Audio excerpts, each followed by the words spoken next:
Let the record reflect that we've reconvened with all members present. Please note that Councilwoman Ostrey-Bailey is excused tonight, and Council President Vitale is expected shortly.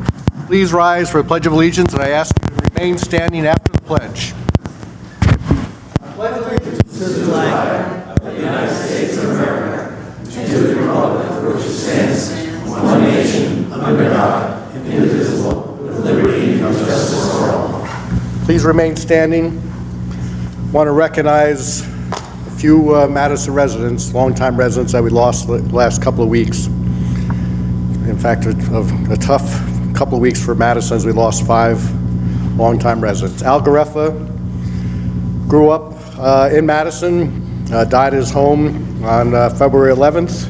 He was 90 years of age. He was, I believe, actually born in Madison in his home on Walnut Street. And he resided on Britton Street after that. After graduating Madison High School, he enlisted in the Army and served for several years until being honorably discharged. He had a 40-year career with a plant manager of Corford & Esser, known as K&E, which is where my father used to work. They knew each other. Al had many interests outside of his career, including his passion as a lifelong biking enthusiast. He took part in RAGBRAI, which is a ride across Iowa, on 15 occasions. Also took bike tours in Florida, Australia, Canada, and Alaska. He was instrumental in establishing bike lanes throughout Madison, working closely with borough officials. He served on the Madison Traffic Committee for many years, which is now our Traffic Calming Committee. He was a charter member of the Madison Health Department Fitness Coalition, and he volunteered with the ECLC and the YMCA. He could be found every election day serving as a poll worker. Also coached women's softball in Madison for many years. He loved it, as it said in his obituary, he loved his hometown in Madison and his many lifelong friends, and he felt fortunate to be raised here and be able to raise his own family in Madison. He is survived by his children, Robert, Carol, and Rick, 10 grandchildren, and 17 great-grandchildren. And we lost Carmela Tribune, another lifelong Madison resident, died on Sunday, February 16th at the age of 89. She was born in Morristown and then settled in Madison and also raised her family of 3 children, or she was among 3 children. Graduated from Madison High School in 1948, married her husband Ralph, who was a downtown businessman for many years.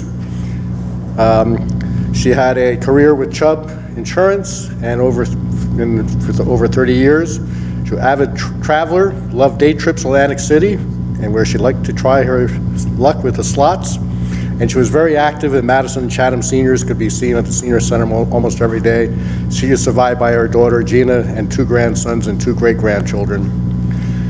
And many people also know Bill Easton, longtime Madison resident and publisher of the Madison Eagle and Chatham Courier with his wife Louise. He died on Saturday, February 22nd at the age of 96. Born in 1923 in Hillside, he spent his early years in Elizabeth, and then after graduating from Thomas Edison Vocational High School, he was called to duty in World War II. He served in the Army Air Force, stationed in England at the height of the major European campaign. He served in the 447th Bomb Group and the 710th Bomb Squadron at Rattleston Air Base, and was responsible for critical repairs to B-17. After the war, he returned to Elizabeth, received an engineering degree from Newark College of Engineering, which is now NJIT. He was employed in advertising and marketing for Worthington Corporation, where he met his wife, Louise, and they married in 1962. In '73, he and Louise purchased the Madison Eagle newspapers and began a 25 career as co-publishers, expanding them to Florham Park and the Hanovers. In '74, he initiated a popular Christmas walk, bringing merchants and residents together the Friday after Thanksgiving with in-store social gatherings with refreshments to preview Christmas offerings. He was an original member of the Downtown Development Commission, as well as a member of the Chamber of Commerce, Madison Rotary Club, New Jersey Publishers Association. In retirement, he was an active member of New Providence Rescue Squad, took up skiing and cycling, and actually did RAGBRAI with his good friend Al Gareffa. Bill and Louise became permanent Madison residents in 1984.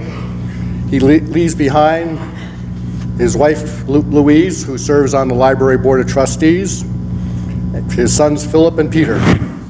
And there's people are invited to a visitation. There is one tonight, but also tomorrow from 2 to 4 and 7 to 9 at the Madison Memorial Home. And Ted Bruns, who I think primarily he was crossing guard with Kings Road School area, but he would have been around town. He passed away on February 11th. I had a chance to see Ted when he was doing rehab at the New Atlantic Health Center at Giralda Farms. Born and raised in New Vernon, where he was a lifelong resident. He was a master plumber for 50 years. And as I mentioned, on retirement, he and his wife started working at crossing guards. He enjoyed talking to families, and at the viewing, there was a lot of Kings Road and other school families there to show their respects. He was a member of the First Presbyterian Church in New Vernon, where he served as an elder. He is survived by his wife of 63 years, Janet, who will continue to work as a crossing guard for us. Also his children, Sharon, Robin, Ted, and Jennifer, and 10 cherished grandchildren. And Alan Beeman, another lifelong resident, died at 94. Passed away peacefully on February 10th. Alan was born on Thanksgiving Day in 1925. And his child, and actually another person actually born in Madison, his childhood home on Main Street. Lived his entire life in Madison, graduated from Madison High School in 1943.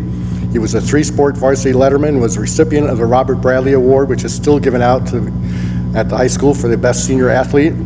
After graduation, he enrolled in Panzer College, which is now Montclair State.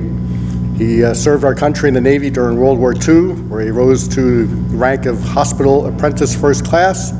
After the war, Alan worked with his father running Beeman and Son Auto Body Shop on Main Street, and eventually taking over the reins upon his father's retirement. And his best friend, Sal Luciano, who we recognized his passing at the last meeting, introduced Alan to the woman of his dreams, Mary Luciano. They were married on Labor Day in 1953 and enjoyed 66 years of beautiful marriage together. They raised 5 children, and Alan was known to his family and friends as a kind and selfless person, one that they could count on to help regardless of the circumstances. He is survived by his wife, Mary Elizabeth, his children, Mary Ellen, Helen, William, and Daniel, and 3 grandchildren. So let's take a moment to remember the lives of Al Gareffa, Carmela Tribune, Bill Easton, Ted Bruns, and Alan Beeman.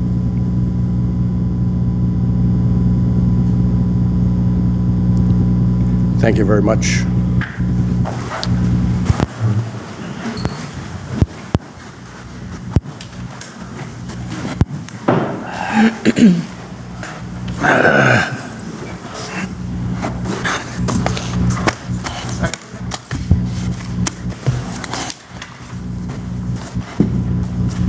I have a motion for the executive minutes of February 10th, 2020.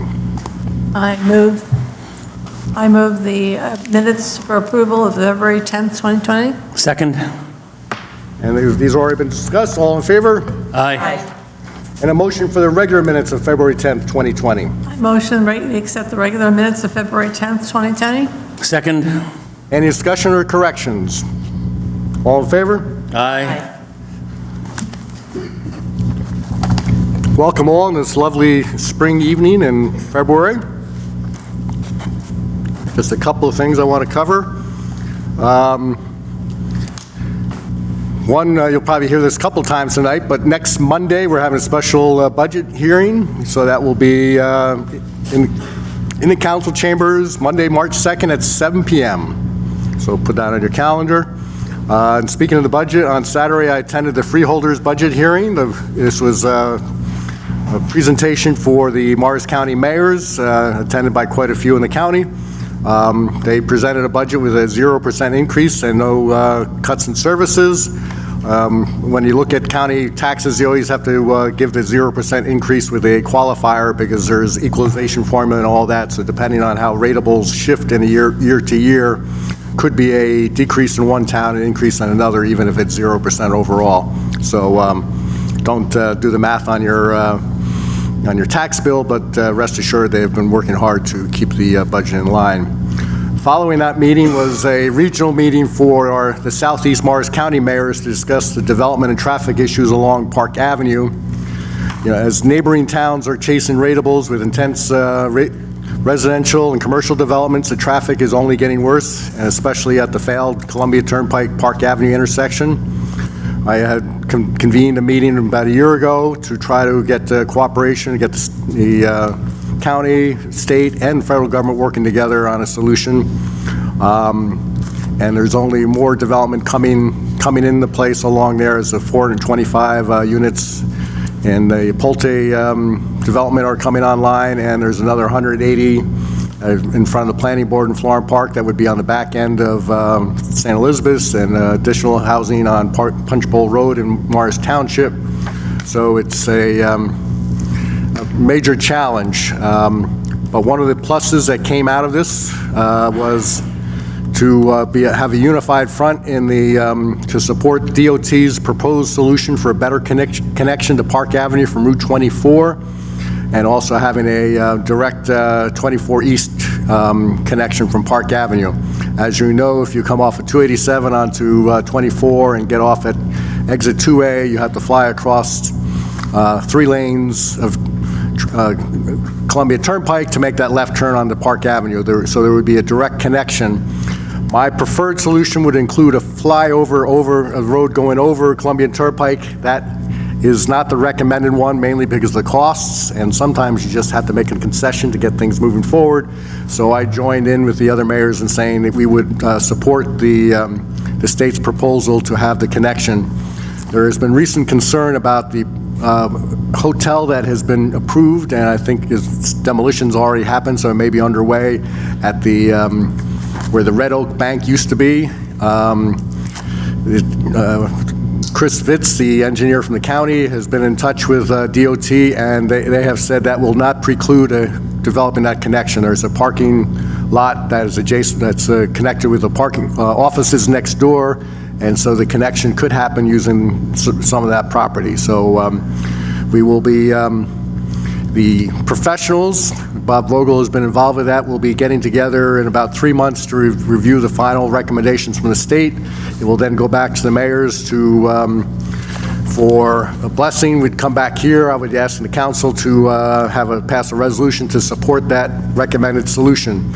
And separately, we'll also be asking the state to improve the Route 24 connection to 287. As you know, if you're getting onto 287 North, that middle lane gets backed up, which is the worst possible lane to be backed up. And so we were asking for relief with that. So we have made some progress, but keep in mind we are many years away from actually seeing the work start and solution being a reality. That is all I have today, so I appreciate your patience with a extended report. Now I've lost my, there it is. So let's go on to reports from committees, and we'll start with Public Works, Engineering, Ms. Byrne. Do you want me to do the finance first? Did you had that also? I have it, okay. yeah. Yep. Yes, So filling in for Carmella, the Finance Department liaison. This evening, we'll have our 7th discussion on the 2020 budget. Tonight, the council and the public will hear from some of our department heads. The Fire Department, Health Department, Library, Construction, and Engineering will be talking about their goals, objectives, and capital needs. We heard from Public Works and the Utilities back on January 27th. We heard from the Police Chief on February 10th.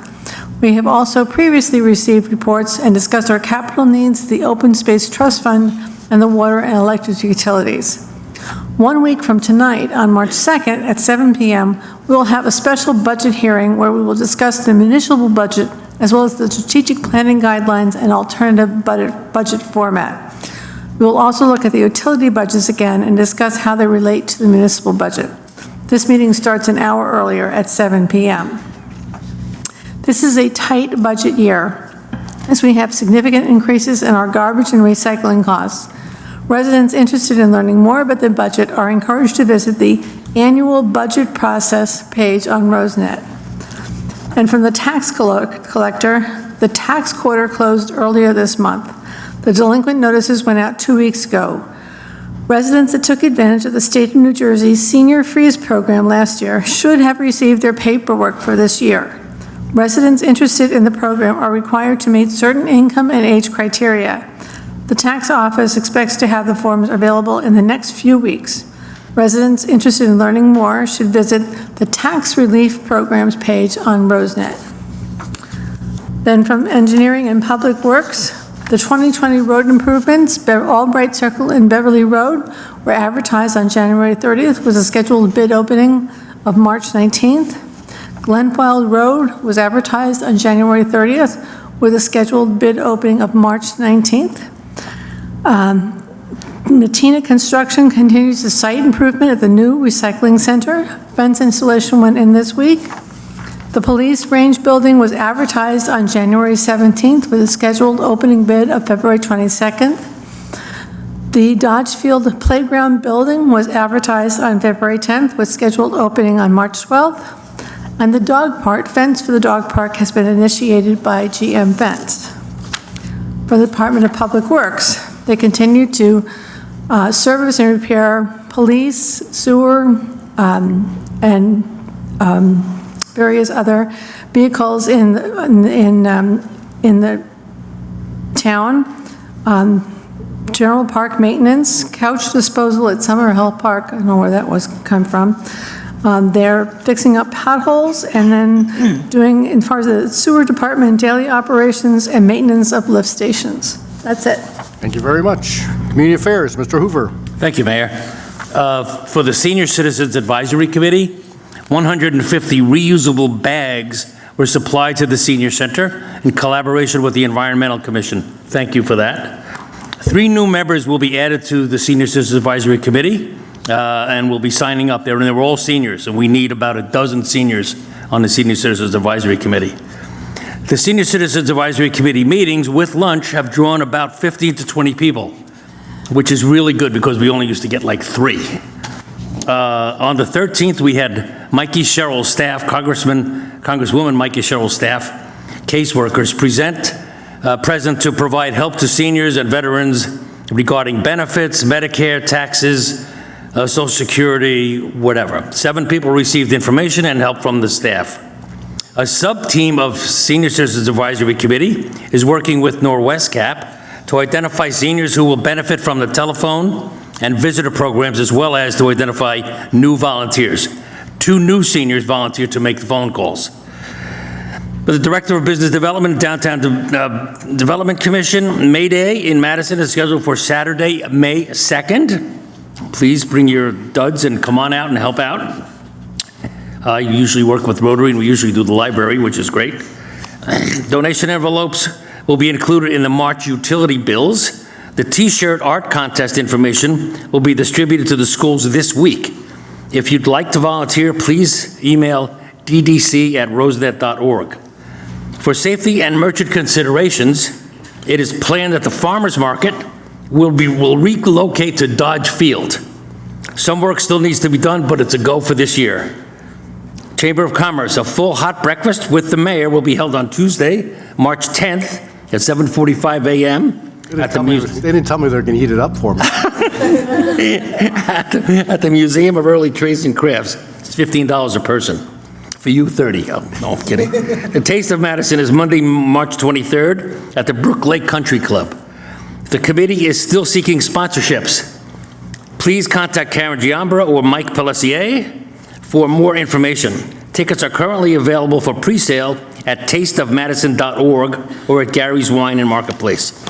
Madison Community Arts Center, a jazz concert and color guard on February 17th sold out. And there were people they had to turn away at the door. And as was a dance showcase on Sunday, February 23rd. So they're very, very active over there and putting on a lot of good shows. New pre-summer concert series is slated to open on Friday, May 1st on the outdoor stage at the center. Subsequent concerts are planned for May 15th, 29th, and June 12th. Discussions have begun with the Folk Project about resurrecting the Sanctuary Concert Series concept at the junior school. MACA received a $45,000 grant from the Smart Family Foundation to purchase lighting equipment for the Art Center. Recreation Department, the infield at Del Barton Park is scheduled to be renovated in the coming weeks. This renovation will include the introduction of 35 tons of new infield mix, laser regrading of the playing surface, and the reconstruction of the batters boxes and pitchers mounds. This work should significantly improve playing conditions and drainage and safety for the kids. Recreation is also collaborating with the junior girls softball and the Board of Education on a similar field improvement project for the Madison Junior School infields, and hope to have a plan finalized shortly. Additionally, the Recreation Department has again contracted with True Green for weeding and fertilization treatments for our athletic fields this year. Thanks to the unseasonably warm weather and lack of snow, we were able to schedule spring sports events for the weekend of February 23rd. Weather permitting, the spring sports schedule will begin ramping up beginning March 1st. Thank you, Mayor. Thank you. And Health, Ms. Cohen. Thank you, Mayor. A reminder from the Health Department that seasonal influenza vaccine is still available for residents of all ages. Flu season in New Jersey officially ends March 31st, but in recent years, cases have continued through April and May. COVID-19, which is coronavirus, this continues to be an evolving situation as cases worldwide increase. The New Jersey DOH provides guidance for local health departments by identifying those New Jersey residents needing follow-up interviews after travel to areas of concern. To date, there have been 5 follow-up investigations in Madison or Chatham Township with no confirmed cases. As of February 21st, there are 14 confirmed cases in the U.S., none in New Jersey. January 2020 was Cervical Health Awareness Month, and information was sent out in the newsletter and posted to the website and the bulletin board and all social media accounts. Radon kits are available free of charge to all residents at the Madison Health Department. There's a joint replacement seminar happening on this Thursday, February 27th at 10:30 at the Rexford Tucker Apartments in Madison. It'll be conducted by a physical therapist from JAG1 Physical Therapy. Active Living Every Day is an 8-week program every Thursday from 10 to 11, began on February 6th, meant to focus on the root cause of physical inactivity for senior citizens. MASA's Life Skill program was completed at the junior school, taught through the 7th grade health classes. And on January 29th, MASA did a tabling session at the speaker that was at the high school for Stephen Hill, who spoke about his journey to recover from drugs and alcohol. The presentations were all for all the high school students. There was a parent session that same evening, and there will be follow-up visits to the high school through the health classes. The next MASA meeting will be held March 24th at 12:30 p.m. at the Madison Health Department. Thank you. Thank you. And Utilities and Public Safety, Ms. Ehrlich. I'll start with Public Safety on behalf of Austri. So from the Police Department, last Monday, February 17th, the Madison Police Department had an on-site assessment for a reaccreditation from the New Jersey State Chiefs of Police Association. Chief Datchison is pleased to announce that for the second time, the assessment revealed no issues and the department has been in compliance since its initial accreditation 3 years ago. The state assessors will be recommending reaccreditation for the department in their final report. On February 11th, the Madison Police Department received a grant in the amount of approximately $3,018 to offset the cost of body armor replacement for our officers whose body armor is approaching expiration. The life expectancy of a vest is approximately 5 years. And on March 14th, St. Patrick's Day, the Madison Police will be assisting the Morristown Police Department with assets for their St. Patrick Day events in Morristown. This is an example of interagency cooperation as part of a Region 4 deployment for the Morris County Regional Emergency Deployment System. From the Fire Department, Chief DeRosa reports that on Tuesday, February 11th, around midnight, the chief in Madison's ladder truck, along with 4 firefighters, responded with other fire departments and agencies to a residential structure fire on Bee Meadow Parkway in Whippany. There were no injuries, as the home was unoccupied at the time of the fire, although flames were through the roof upon arrival of the fire personnel. The cause is believed to be an improperly discarded rags from the floors being refinished earlier in the day. Our firefighters were released and back in the quarters by 2:30 a.m. that night. On Thursday, February 20th, at approximately 7:45, Madison Fire, Police, and EMS were dispatched to a serious car accident at the intersection of Hillcrest and Green Village Road. The occupant of one of the vehicles had to be extricated by the fire department. Emergency units were on scene for about 1.5 hours at that accident. Last Thursday, 4 of our firefighters attended a 3-hour course entitled Trench Rescue Awareness, hosted by the Parsippany Fire Department. And the chief once again reminds us that the fire department is in need of volunteer firefighters. If you are a Madison resident or live within 2 miles of our borders, are between the ages of 18 and 40 years old, and in good physical and mental health, please consider joining the fire department. For more information on the requirements and how to join as a volunteer, please go to madisonfd.com. For utilities, on Wednesday, February 12th, the Water Department responded to a call from a resident on Oxford Lane, where water was observed seeping out of a water cap at the intersection of Oxford Lane and Buckingham Drive. The area of the leak was excavated, and it was determined that a 6-inch water main valve was leaking. Repairs were made to the valve with no interruption of service and before it became a potential hazard. From the Electric Department, on Friday, February 14th, the standby electric crew was called out for an emergency markout for a gas leak. The following day, Saturday the 15th, the standby electric crew was called out for a half-power call on Rosedale Ave. They discovered a burned connection on the transformer, but full power was restored in 1.5 hours. And finally, the Electric Department has been working with Verizon to replace a broken pole on Madison Avenue. That's all for utilities. Thank you. And let the record reflect that Council President Carmela Vitale has arrived, 8:30. And just one quick comment to follow up John's report about early start to spring sports, that the earliest sign of spring appeared in my front yard yesterday was the first foul ball of the season, so. And communications and petitions. Yes, Mayor and Council have received 5 emails regarding the tree ordinance, 3 in favor and 2 opposing the proposed ordinance. Thank you. Now we're on to the first of 2 invitations for discussion. Again, this one is limited to the items that are on our agenda discussion under number 13, which are budget hearings, and then also the solar energy systems ordinance.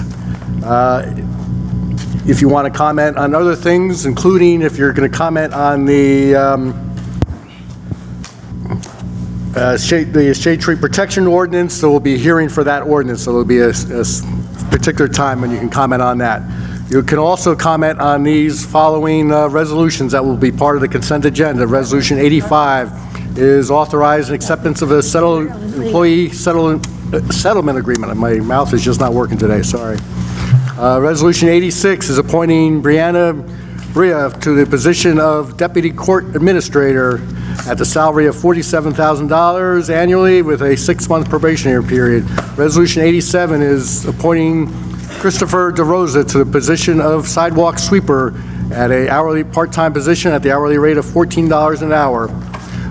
Resolution 88 is authorizing the Public Works Garage property for a town swap on April 25th from the hours of 9 till noon, so put that on your calendar. Resolution 89 is a confirming change order number 1 to Matina & Sons for the Madison DPW Recycling Center Improvement Project. This is payment of $35,010. This is funded through ordinances 34 and 46, 2019. Resolution 90, authorizing the sale of surplus property through the borough. The property is no longer needed, will be auctioned online. And Resolution 91, approving raffle license application submitted by the PTSO Madison High School. So you can comment on those resolutions, or the budget, or solar energy ordinance, and Mr. Rowe knows the routine, so he's already there. Well, you have to state your name and address anyway, and try to keep your comments to 3, but we'll give you a grace period of 1 minute and stop you at 4. Thank you, Mr. Mayor. Pat Rowe, 25 Pine Avenue, Madison, New Jersey, longtime resident. I'm here to talk about the budget, my favorite topic. I came before you guys last time, and one of the things I mentioned is I really think you should make sure this is filled out. I did send Jim my version of it with my rough estimates based on what I've gathered from the documents you distributed, so I think he's going to take a look at it and make sure it's accurate, and then hopefully distribute it. I think it does give you a pretty good idea of how the borough performed last year, and according to my numbers, the borough did great. Approximately $2 million more in the bank in unencumbered and reserve funds than you had the year before, which was $2 million than the year before that. So that sort of 30,000 foot observation is sort of the first thing I look at, and it sort of helps inform me, or used to inform me, about how I felt about, you know, various things that were going to happen in the budget, including increasing taxes and or the utility rates. When you drill down further and you look at just the municipal part of the budget, one of the observations I made is that the end-of-year surplus year over year had increased by about $125,000, but the borough was only dedicating another $10,000 of its annual surplus for the reduction of taxes. I think, given how high that number now is, which is over $5 million, the entire amount of excess surplus, increase in the excess surplus, should be dedicated towards the reduction of taxes, especially in light of the fact that, by my estimates, the borough's capital account, just the municipal portion, grew from about $1 million to almost $2 million. So that's a fairly significant increase in those numbers. When you go to the electric utility budget, again, there's still an increase in the free balance. There's an increase in the capital balance, and there should be an increase in the reserve for substation repair, since the council had intention was they add $300,000 to that every year. And then when you get down to the water utility, the surplus at the end of the year was significantly higher. The capital balance account there was significantly higher, and I think only the reserve for meter reading has decreased as the borough has continued to work on that project. As I recommended last time, I think I would also aggressively continue to work on that project. I think it will actually help you in terms of getting more revenue out of the water utility. So my just recommendation is, I think, pretty much the same as I did last time. I think before you look at raising anything, including the electric rate that did go up from January to February, I think you should seriously take a look at how much money the borough has. And I know these numbers, when you sort of look at them on a piece of paper, they're just numbers. But the thing you have to remember, and the thing I tried to remind people, is that for every $5 million that the borough has sitting in the bank, that came from someplace. It really came from mainly taxpayers, ratepayers. And for every $5 million, that's about $1,000 that the community contributed to the borough, interest-free, as a loan. And the first $5 million you definitely need, because you need to take care of rainy days and unforeseen circumstances. The next $5 million, somewhere in there is where I would start to draw the line. The third $5 million, which I think you're now over $16 million in unencumbered funds, is definitely too high. And, you know, I've heard various people discuss why the borough needs to maintain such high balances. 1 minute. This is my last paragraph. You know, a rainy day is just that. It's a day, it's a one-time event, like Sandy, which was probably the most significant rainy day we'll ever experience. And that cost us about $1 million out of pocket, which we got back. It's not really meant to cover issues that are going to be starting and happening forever, like transmission cost increase, having to switch over to green energy, or even the affordable housing obligation that the borough may have. I think those are the type of things that you'll have to be tackled by the taxpayers who live here at the time that those things happen. I don't think you can save today for those type of events. You should definitely have savings for one-time events, but you should not have savings from current taxpayers for events that might happen 3, 4, 5 years into the future. Thank you very much. Thank you. And I'm going to take my leave and watch the rest at home. Thanks. Okay. Thank you, Pat. And we appreciate your spreadsheets, and I know Jim was going to provide some more information to the council on that. Anyone else wishing to speak on the agenda items or the resolutions? Seeing none, we close this part of the agenda and we move on to our agenda discussions. And this is our budget hearing, department head presentations. And as Jim is getting ready, part of what we, or the main part of what we like to do with the presentations is twofold. One is a full detailed presentation that is presented, available online, and obviously in the hands of all the council members, and is a great tool for our residents to get full background.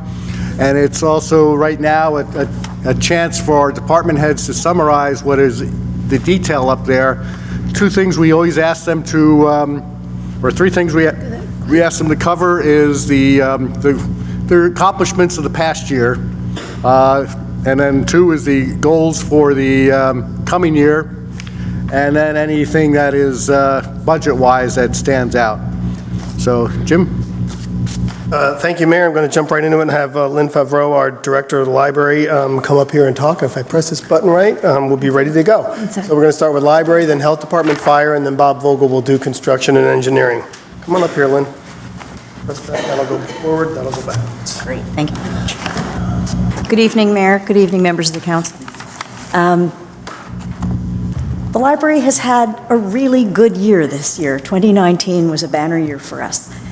We were very busy. We realized some of the long cherished goals of our strategic plan. Many of them are listed. Lynn, if you want to pull the microphone down a little bit. I'm sorry, I forget that I'm not as tall as most people. Yep. Okay, the library's had a banner year. We've achieved many of our long-cherished strategic goals. As an example, the coffee corner that you see illustrated with the card catalog repurposed to look like an adorable little coffee corner, and it contains little Keurig pods in each of those drawers. We have streaming services for our patrons now. We're very proud of that. And as you can also see, we put a high priority on outreach, programming, services, and our patrons have responded very, very enthusiastically. We were delighted to be able to partner with the borough's new telephone system. We love our new phones.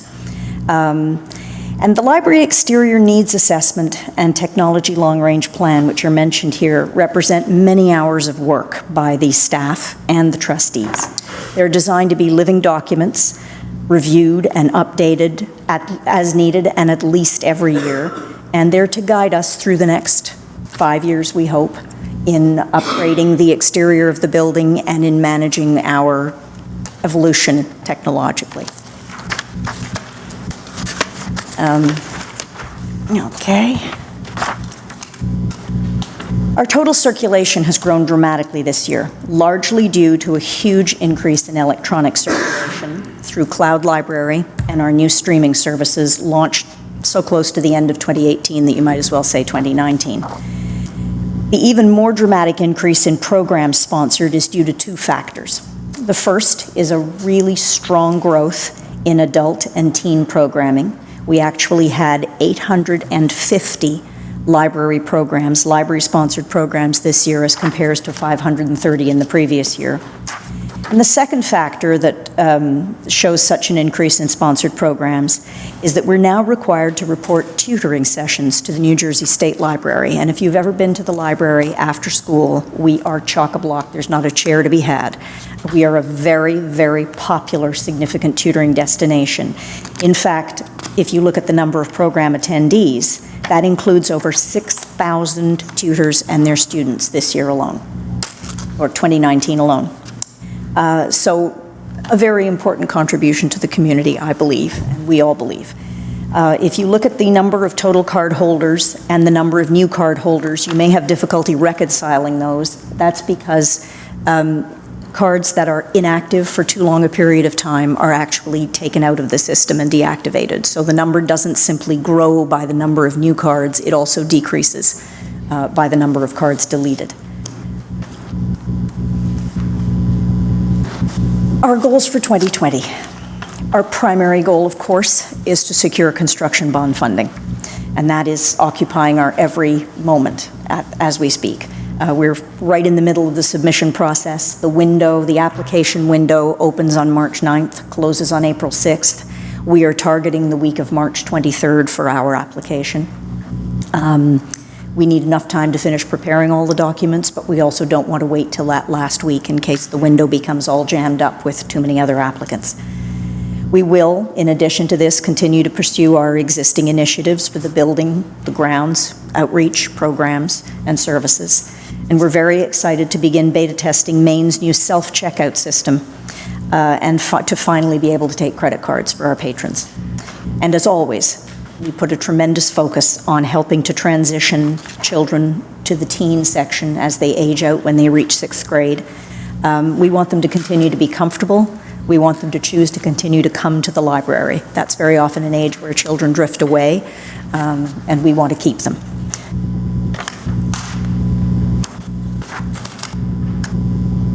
If you turn to the operating expenses, several lines might catch your eye. The increase in books and media reflects our much greater investment in ebooks and streaming services.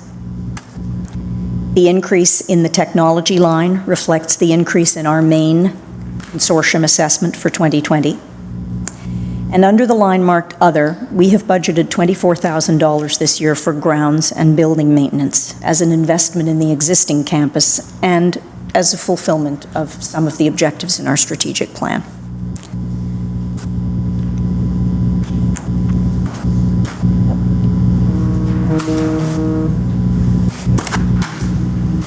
Our operating income comes from a variety of sources. In addition to the very generous support we receive from the borough, we benefit from our endowment and from other sources such as fines and rentals of the Chase Room. Piano recitals are big in the Chase Room. That piano was apparently quite famous. The Friends of the Library also work very hard to raise funds in support of our programs and services, and their contributions are invaluable to us. We could not do what we do without their tremendous support.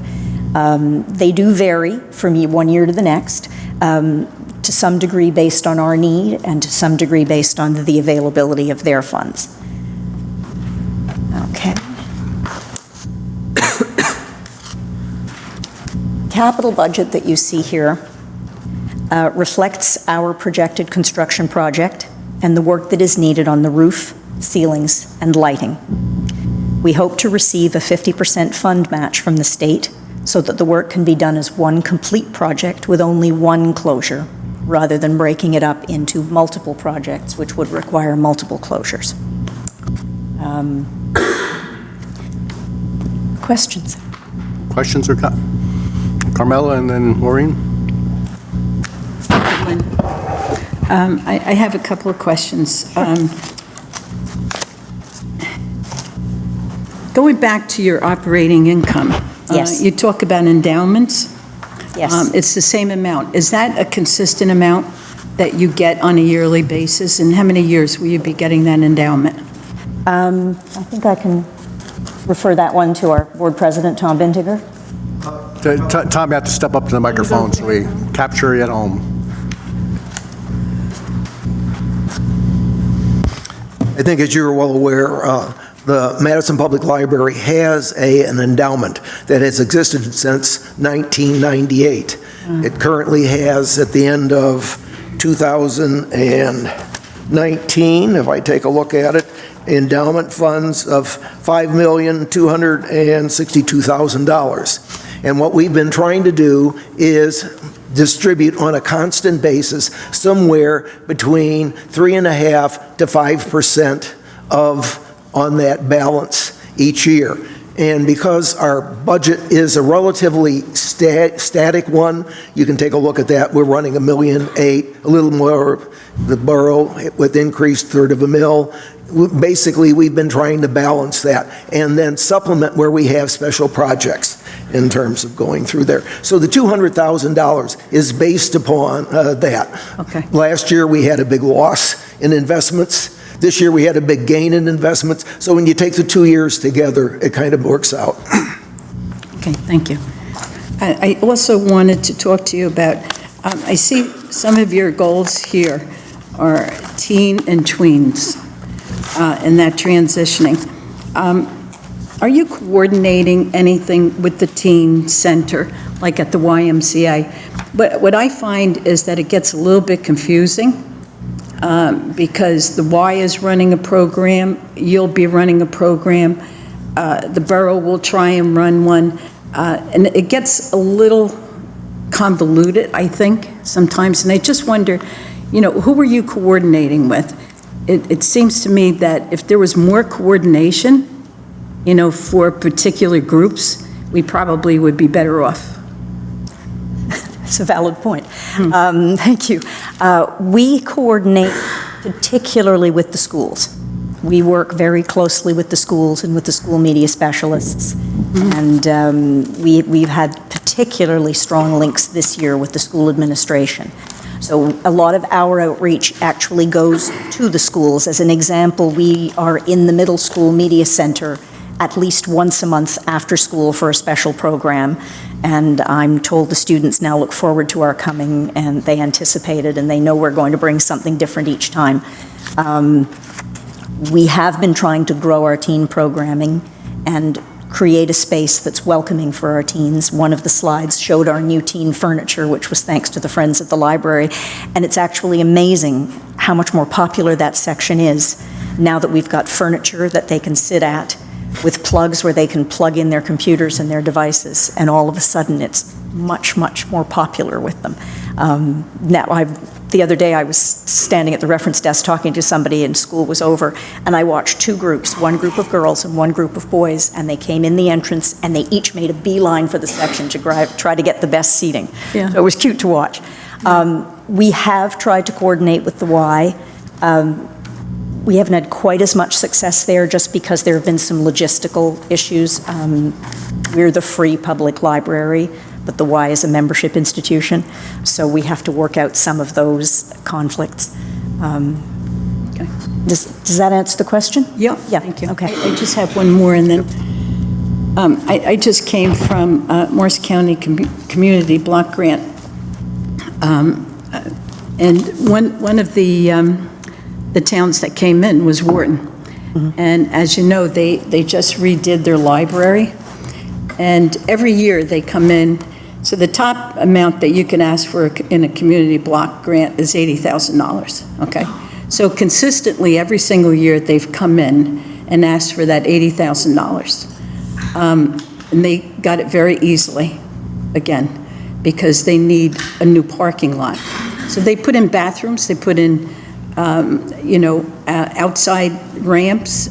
They've done a great many things with that $80,000 over the years.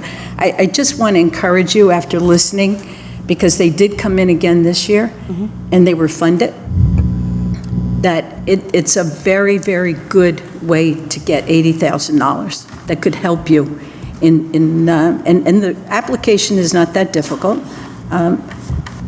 We have applications on a yearly basis.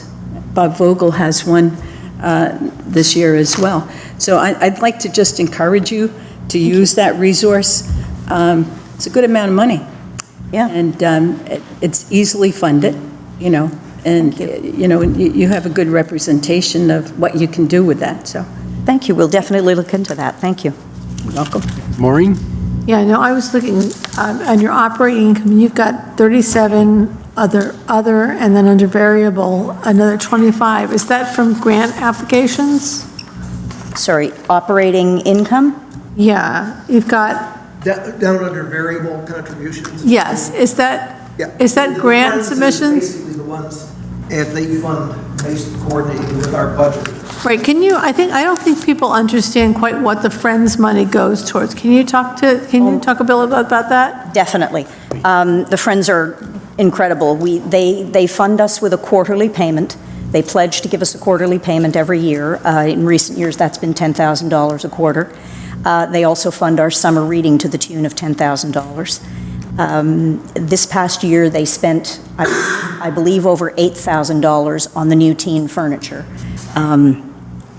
If you'll bear with me, I'll just get you a picture of it. You can see it up in the top corner. It's sort of bar height tables that with electric sockets for the teens to plug in. It's been very popular. They also contributed $2,000 this past year in 2019 to help us get started with streaming services. Streaming has an interesting pay model, which makes it difficult to predict how much you're going to need. So they pledged $2,000 to help us with that. And they've covered other miscellaneous expenses that we've had. Yes, the museum passes, yes, books and media. The children's, the picture book room, right? Was that a? I believe that was a special project. They contributed to that. We had funds in Madison Public Library, Inc., the Endowment, that were dedicated, and we requested the people who had made those funds to use it for the children's picture book room. We had funds that had been contributed by other people. We assembled those. The Friends made up, I think, roughly about $30,000 in that particular, that ran us roughly about $150,000 to modify that room. Okay. And when is the Friends cocktail party? It is going to be the last Saturday in March. Yes, March 28th. I believe the invitations have just been made. Yep, they have. So, yes. Okay. Any questions on this? Yep, Deb? Just 2 quick questions, and I'm out of the loop because I have 3 high school teenage boys. Is this a touch-a-truck year, or was that? It should be a touch-a-truck year, but it will not be because of the construction at the Y. Okay. The location of the event was difficult, and so it's been deferred. There's a lot of big trucks there, but not, can't touch them. Not the ones that the kids can climb on. Yes. And then this may be a question for you as well, Jim. You said your credit card capability, which is somebody who used to hand checks and cash over to the side of the library very often. That's fabulous. Is it going to connect? Is it part of the Municipay? I'm getting a no, shaking of the head over here for those that can't see. Okay, so it's a separate, separate thing. Yeah, it would tie into our internal finances, yes. Okay. Yes. And we're thinking we'll probably use Square, Okay, yep. a very simple Square. system that a lot of libraries use, yes. So, Any other questions? All right. Thank you very much. Health Department? Is that Mike?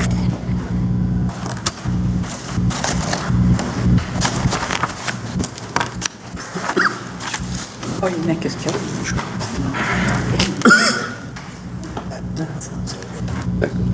Why don't you take Ostrey's seat?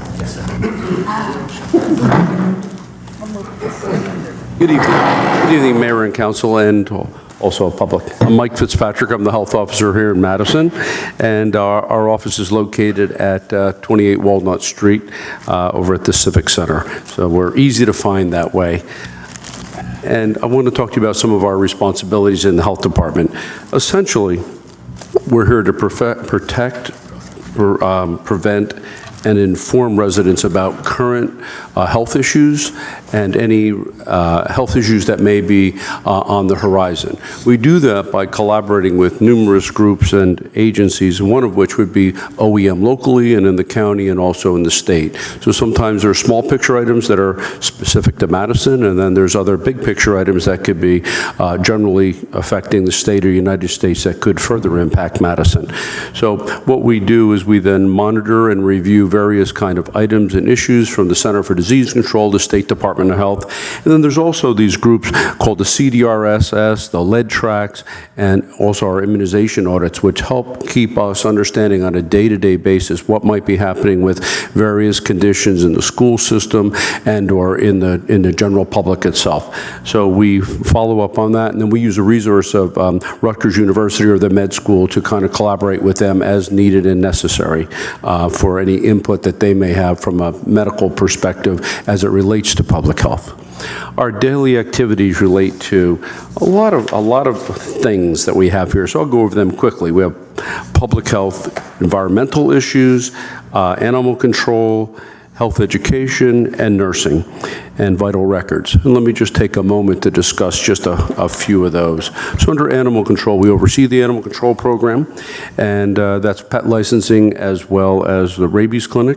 And then in environmental, we're involved with food inspections, various types of complaints, whether it be housing complaints, rodent complaints, and then we always do ongoing relevant follow-up of those. When necessary, we enforce the rules by going to court, and hopefully we can educate and inform individuals so they understand that if there's a issue that we can take care of that issue in moments instead of weeks or months, and try to resolve the issue with a good discussion and an understanding of the violation, again, without going to court. But when needed, we will do that. Our health education programs work and coordinate highly with MASA. We collaborate with Tri-Town, and we also provide health education services in and through the high school also. Our nursing services are quite robust. We provided last year over 1,300 vaccinations. That was about 700 flu shots, and the balance are immunizations for young children. And a lot of infectious disease investigations, and also we evaluated 12 to 19 different school units to do immunization evaluations. Sorry. Got ahead of... I'm looking at my paper, not looking up there. I apologize. Vital records is just an ongoing detail. Every day, somebody will come in for some kind of a genealogical and/or for a marriage license and for a certified copy of something or other. And it's just nice to be able to provide that to individuals, either for legal reasons or actually just for useful, helpful family reasons. So let's talk about some of the goals that we have. Our ongoing goals are to always update and board policy and ordinances, and we also need to align with what we call the 10 essential public health services identified by the State Department of Health. We want to continue to provide quality public health services here in Madison and Chatham. And then also we want to do that in conjunction with an advanced practice nurse that we have, putting on some additional programs here in our community that will be free of charge to residents. We'll also like to continue to develop partnerships with various groups, faith-based organizations, Madison school system, healthcare systems, Madison area YMCA regarding health education programs, training, and information. And then it's our pleasure to start in a few days implementing, enforcing, and I'm also going to put in there and navigate the new plastic bag ordinance. Parenthetically, I was at Starbucks today, both in Madison and in Chatham Township, just so we can get aligned to what's going on. So to both places understand what we need to do, and they already have paper bags that they use. So we have to navigate through that piece, and we'll be able to do it. They were both very friendly as far as the managers, so I'm sure that's going to work out. Be a lot of work, but we'll take care of it. And then the budget, the health officer, health educators, environmental health people. Sorry. Are all now contracted through Bloomfield, and I'm an employee of Bloomfield, but honestly, I feel like I'm kind of an employee of Madison. It's enjoyable being here, and I spend a good portion of my week's time here. And then we still have Marlene as the public health nurse employed as an employee of Madison, and then we supplement that with some additional nursing services through Bloomfield. And that individual was Jean Nash, who used to be here as a Madison employee, but we have signed her here, so it's the same full complement of nursing that you had. And that will continue. The reason that some of these changes have occurred where we're no longer providing services to Springfield and Cranford is just a better model from the state. It's more cost efficient for Madison, and also is a more robust approach to public health, providing it in a larger community fashion. So we're pleased to be able to do that. I think the pricing you can see reflects some reasonable cost, and I think reduces some of the challenges of having to ongoing employ individuals. That becomes my problem, if you will, globally, and I think it just helps to provide even quality of services throughout the year, and that's our goal, is to make Madison feel as if, and the residents feel as if, that you do have a full-time, robust health department that is very Madison-centric, and that's our goals for 220. And I thank you for your time. Thank you very much. Question? Start that. Okay, Deb? Two quick questions, or what I hope are quick questions.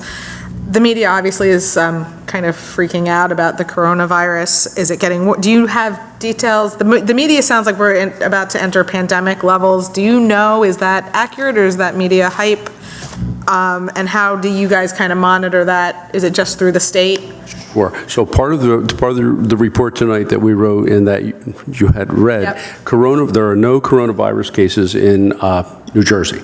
There are none in the United States. I can tell you, though, that we've investigated about 24 cases in all the communities that I'm responsible for. And they're called cases, but they end up not being a confirmed case. So when you start reading that there's hundreds of cases, they're not really something that's an actual illness. It's something that is suspicious. And so one quick example would be someone got off an airplane in Newark a week ago. They were thought to be in China, but they were not in China. They were in Indonesia, and they were in China literally 5 weeks earlier. The CDC sent them home, and we had to investigate to find out the 14-day period was up, so that means it's not a case.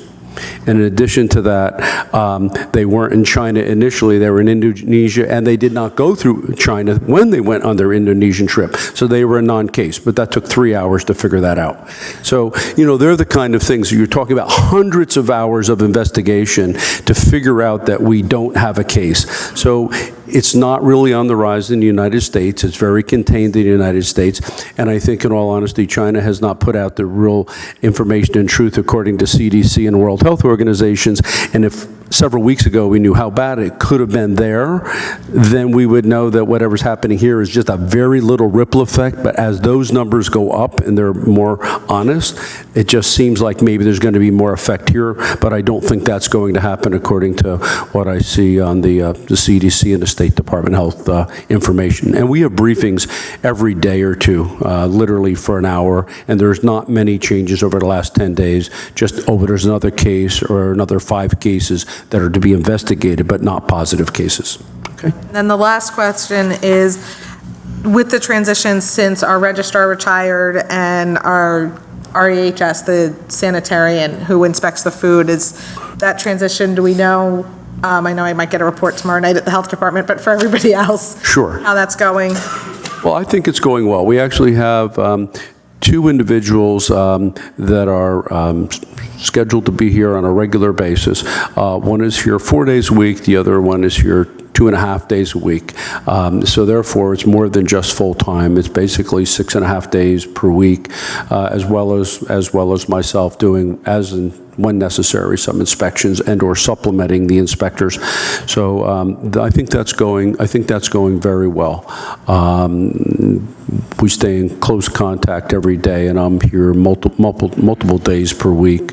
I thought I was going to be here 2.5 hours today, and I came in for the 9 o'clock meeting this morning, and I left at 5 after 5. So just one of those things, a few things came up. So it's one of those things where I think that's working well, and the individuals have some experience in other communities, so they're not new to public health, so they're not newbies, they're actually experienced individuals. Thank you. Thank you. Yep, Carmela, then Maureen? Mike, I'm going to use your word, navigate. Yes.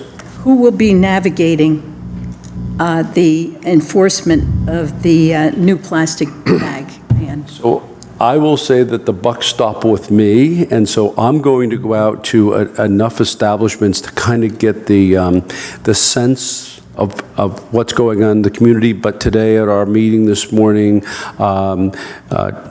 Jim and Ray kind of explained some of the thinking and some of the feedback that has occurred. So we want to be sensitive to individual requirements. Apparently, based upon the way the ordinance is written, I have some latitude and some flexibility to implement as needed. So that means use common sense. So if somebody has bags that are printed and they have 6 months worth of bags and they spend a lot of money, we'll figure that out and come up with timelines and maybe some options of what they can do over the short term, mid-term, and long term. I think the idea is to incrementally make sure that the ordinance is followed in an appropriate way. So plastic bags are not in the oceans and all over the place that we don't want them. But on the other hand, you don't want to put businessmen in jeopardy or business people in jeopardy. So it's a matter of, again, being practical. And so I'm going to take the lead on that so I can get a real sense. And then as the inspectors may work on it, it's going to be more like the lead that I've given them so they understand the tenor of what's going on versus just go out and read an ordinance cold. So that's how we're going to approach it. Maureen? So we have a couple of feral cat populations in Madison. Does your office have trap, neuter, and release money, or how are we dealing with those feral cat populations? We really deal with that through animal control. There are 2 ways that is kind of accomplished. There are a few residents that actually volunteer to actually work on that, and St. Hubert's also participates in that. So there's a 2-prong approach. So if the residents recognize there's an issue or a problem, there's 1 or 2 residents that actually work actively on that, and then they can contact St. Hubert's, and then St. Hubert's will participate in collecting the animals, spaying, neutering, and going through that process. So there's not really a cost or a charge for us. I think in the contract it says if there's an excess of 75 or 100 animals per year, then there would be a consideration of a charge, but we've never had anything near that, so that's why the threshold is high. So essentially, it's the cost is incorporated into the contract, The fee that with no additional dollars going out. So in the spring is the time of the year when that becomes more of a robust concern. In the next 6 weeks or so, that will start. Okay, any other questions? Thank you very much, Mike. Thank you. Have a good evening, everyone. Fire Department?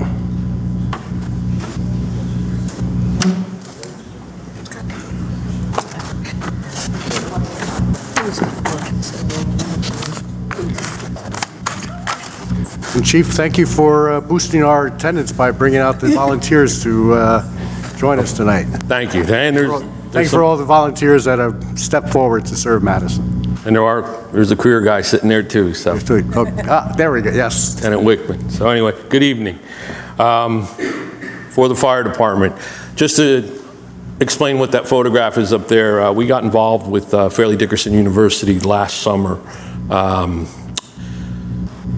High school graduates in northern New Jersey are honored at Fairleigh Dickinson through their ROTC program. When they graduate, they're now going and serving to the military. So we were asked, in conjunction with Florham Park, and that's their aerial truck up there too, to hoist our large colors in honor of those students that are stepping forward. So it was kind of a nice treat and tribute to pay for them, and the event was well attended by the families, and they appreciated it. So that's what that was all about last year. And we hope to continue it again this spring as well.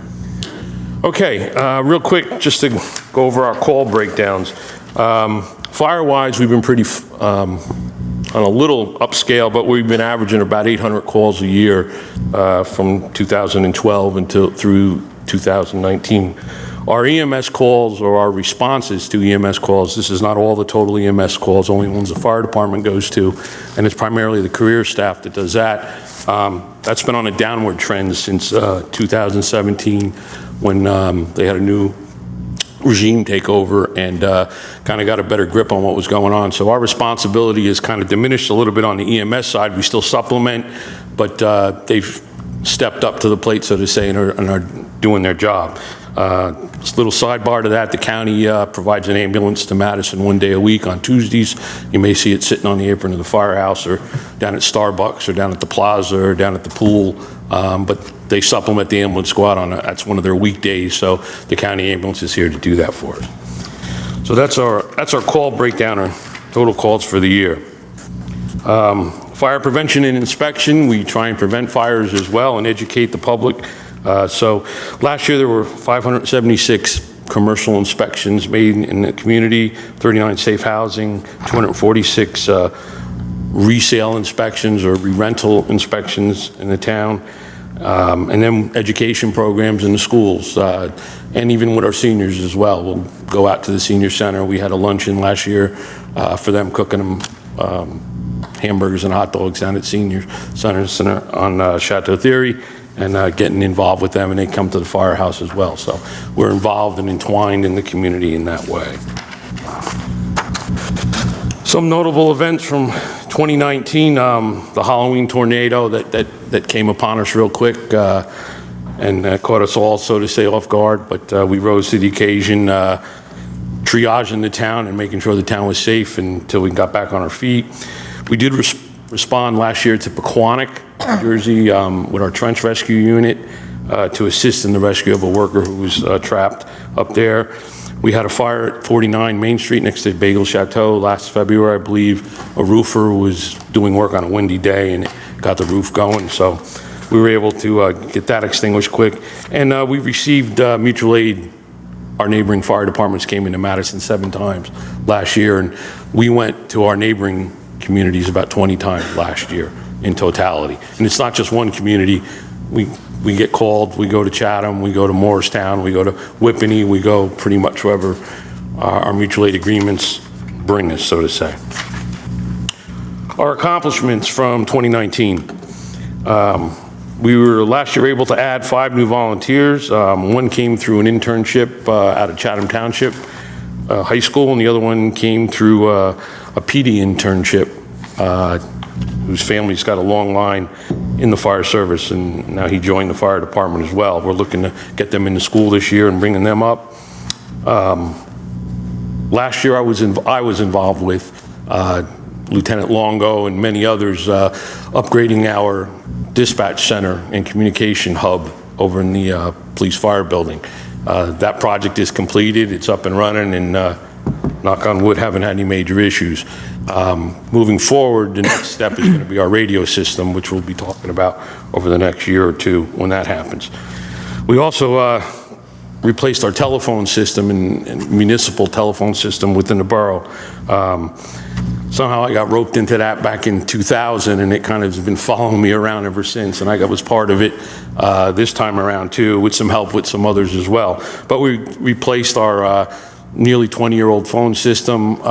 We brought the library on board with us this time, and we're kind of one big network through our RoseNet fiber network that we have in town. And that project was completed as well. We did get fiber. I got brought into that 2 years ago by former Mayor Kirkslogger over to Rose Hall, so Rose Hall is also a part of our fiber network as well. We took delivery just last month of a new trailer, which my department, my guys are outfitting it. It's going to replace our old trench trailer and bring in our confined space, and hopefully that'll be up and running in another month or so once we get all the shelving installed and the equipment mounted. Another accomplishment we had through the efforts of the mayor bringing New Jersey DOT and all that group together, I was able to make some face-to-face conversations with people within the DOT and through some of our politicians on the state level, and also become a pain in the neck to some of them too, with a lot of emails and phone calls, and with help from Mr. Cody's cousin beating the drum with me, we were able to get New Jersey DOT to give us just right now verbal permission to allow emergency access ramp to Route 24 on the eastbound side. We have one on the westbound side down by Greenwood. We asked for one kind of behind the MRC where the highway comes close there. And that's going to not only help us, but help Florham Park as well, gaining access to the highway. For us to gain access eastbound, we have to go all the way to Columbia Turnpike. And it's terrible in a car, and it's no better in a fire truck trying to get out there, especially during rush hour. So it's going to help us out tremendously. We also, through an agreement with Florham Park, the town of Florham Park, we are doing now their confined space rescues for their sewer department, which we worked, the fire department was doing it. For whatever reasons, they wanted to relinquish that, so we gladly took it over. We also charge a fee for that too, as well as we do with Chatham Township, the joint sewer, for that confined space service as well. And we also provide it for our own in-house too, for our sewer department, for our electric utility, and our DPW. Moving forward, our goals for 2020. Right at the top of the list is, again, to acquire and retain our volunteers, not only getting them here, but keeping them here. That seems to be as much of a challenge as getting them in the door. This year I have 2 career staff retiring, so part of my goals is to get them replaced, and I recently found out there may be a 3rd one retiring as well, so it's going to be an interesting year. We're losing a lot of quality talent between the 3 gentlemen that will be leaving firefighters. Probably about 75 years worth of skills and abilities that'll be walking out the door. Also promote a lieutenant, because one of the retirees that is leaving is a lieutenant, to replace him. We're replacing our 1990 engine and our 1995 rescue truck with what they call a rescue pumper or squad, with one piece, and we're about 80–85% done with the specs with that, and hopefully after this year's capital appropriation, we'll be able to move forward with the purchase of that to replace those 2 units with one. We're also working on, as I mentioned earlier, about our radio system, and it's not the fire department radio system, it's a borough-wide radio system. It's for police, fire, EMS, DPW, possibly the Board of Education, and a whole other things that we might be able to do with it, whether it's a senior van, for the senior van driving and stuff like that. But it's going to take some work. We've already hired a consultant to work with us, and we just signed that agreement, so we're starting with that. Also, an AFG grant. We're actually going to be applying for 2 AFG grants this year, and speaking with Lieutenant Wickman, who kind of spearheads that program with us, or for us, we're going to be applying for the engine, but we're also going to be applying for money for a radio system as well. One does not affect the other because it's in 2 different categories, so, you know, nothing ventured, nothing gained. If we get it, fine. If we don't, we got to move forward with what we need to do anyway.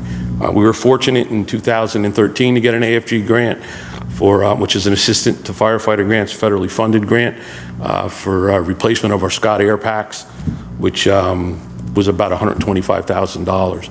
I think the borough had to kick in about 25 or 30 to make that replacement happen, but it was a good grant, and Kyle's again been working on that one too. So my capital budget for this year, pretty much we try and buy 3 or 4 sets of turnout gear to replace the older gear, which has a lifespan we're finding of approximately 10 years, and we just keep shuffling it through. The newer people don't get new gear. They only get new gear after they complete fire school. They get gear that's okay, but since they're not fighting fires or structural firefighting, we don't give them new gear. The final appropriation for Engine 3 that we've been budgeting for over the past couple of years in capital, those are about the only 2 items that I have. And then moving forward, there's other items. The next big ticket item moving forward will be the, in 2023, start the budget for the replacement of our 1998 engine as it starts to approach its end of life as well. So, and then the radio system, we're going to start honing in on that next year as we start getting more numbers from our consultant. And then finally, just to remind everybody, we're not a career department, we're not a volunteer department, we are a combination department. I'd like to say I have oil and vinegar in my department, and as long as I keep that shooken up, it kind of stays together and works. So, and then you can hear the chuckles in the background, but we have our goods and our bads like every other family. But we work as a team. Nobody on their turnout gear says volunteer or career. We're one department, we work together. Unfortunately, over the years, our volunteer ranks are diminished. If you look up there, I only have 9 suppression firefighters. That means I only have 9 volunteer firefighters that are certified to do structural interior firefighting. Back when I first joined, we had probably close to 75 or 80 volunteer firefighters that could do firefighting. And that's going back in the 70s and into the 80s, and it's just dropped off. Back then, we only had 9 career firefighters too, so as that number's dropped off, we've gone up the other way. If we don't start getting more volunteers, we've got to start looking hard at alternatives, whether it's hiring additional personnel or some type of other agreements. But it's not only Madison in this boat. There's our municipalities all around us are in the same boat. Today, we do more mutual aid than I can ever have say we've done in the past. What used to be the exception to the rule is now the norm. You know, when we say we went to 20 municipalities, that's because they're in the same predicament I'm in. They just don't have the ability to sustain any type of large-scale incident. So we're doing our best. I used to say we've done everything but literally knock door to door to ask for volunteers, and I think this year we're going to do that. Florham Park tried a door knocker program where they hung these little door knockers on everyone's door. They went out and fanned out. I talked with Austria about it a couple weeks ago. The volunteer division is working on doing that. Hopefully in the spring, we're going to flood the community with, you know, door hangers on your doorknob. And we'll see where it takes us or where it goes. If we get a few out of it, great. But we need volunteers. I can't say that enough. We need personnel. I can't do my job. These guys can't do their job without people. You guys give us the top-notch equipment, but I need the people to do that and operate it. And I don't know what else to do to bring volunteers in here for that. Thank God we have the career division, especially during the daytime. These guys do a fabulous job. Just not to belabor that point, but during the daytime, I very rarely have a volunteer firefighter show up. They're just not around. They work out of town like everybody else does. So, you know, they carry the load Monday through Friday, but nights and weekends, it's really starting to become scarce as well. So with that, I'll take any questions that you may have. I didn't want to end on a down note, but that's the cold reality in my world. So, I've got a question and just and then a comment. One, the $250,000 for the 24 East access, Is that full funding, or is that assuming a partnership with that? I'm assuming that's a partnership, and that was just a number, I guess, that was put in there for the just in case. Yeah. I've been working with, Chief Carpenter, who's now, he's a deputy chief now, but that was last year, and he's also on the council on Florham Park. But through his engineering staff, his engineer, the town engineer, is putting together the application to ask the DOT formally to do this. So it's kind of a joint thing. I would say I can't speak for Florham Park, nor will I, but when it comes time for, if there's a money portion of it, I'm sure we're going to work with them on it as well. So, and I'll work that through Florham Park, so, and through you as well. Thank you. And the other thing I would just want to say is reinforcing your comments around the volunteers. You know, it is not just a local issue, it's a statewide, nationwide issue, that it's no matter what the activity is, it's tougher and tougher to get volunteers. And so one of the things I've been pushing with the state is through the shared services czars is state support for paid departments such as Madison, where, you know, either every town's going to end up with paid departments as volunteers disappear, which hopefully doesn't happen, but the trend is not good. And I don't see it reversing. So if we can be reinforced as we're making more and more calls to neighboring towns, as we should do, is let's reinforce the paid department, the career departments, to support the volunteers out there. So hopefully they'll hear my message. Yeah, well, I mean, there are grants out there. I mean, the AFG has a SAFER grant, but that's a very short rainbow. It's only good, I believe, for 3 years. And once those firefighters are hired under that, then the municipality has to pick up the load on it too. So, and that's a solution to a problem. It's above my pay grade. Yeah, you know, I'm just one of the worker bees in that world. But you guys have to sit down, because everyone has to bring apples to the table to solve that problem. You know, you can't bring different fruits and expect to get something good out of it. It's all got to bring the apples, and we'll throw the oil and vinegar on top of it. Carmela? Lou, I just wanted to talk to you a little bit more about this access to Route 24. You and I had talked a couple of years ago about going down in the back of some of those buildings on the Exxon property, I guess. Will that be an easier access for you to get to Columbia Turnpike? Oh, because you have a major problem. Well, we'll go right down the MRC. We were originally going to talk about the parking lot. There's a parking lot for one of the office buildings that's probably about 100 feet from the highway. Just a berm, and that was the original plan.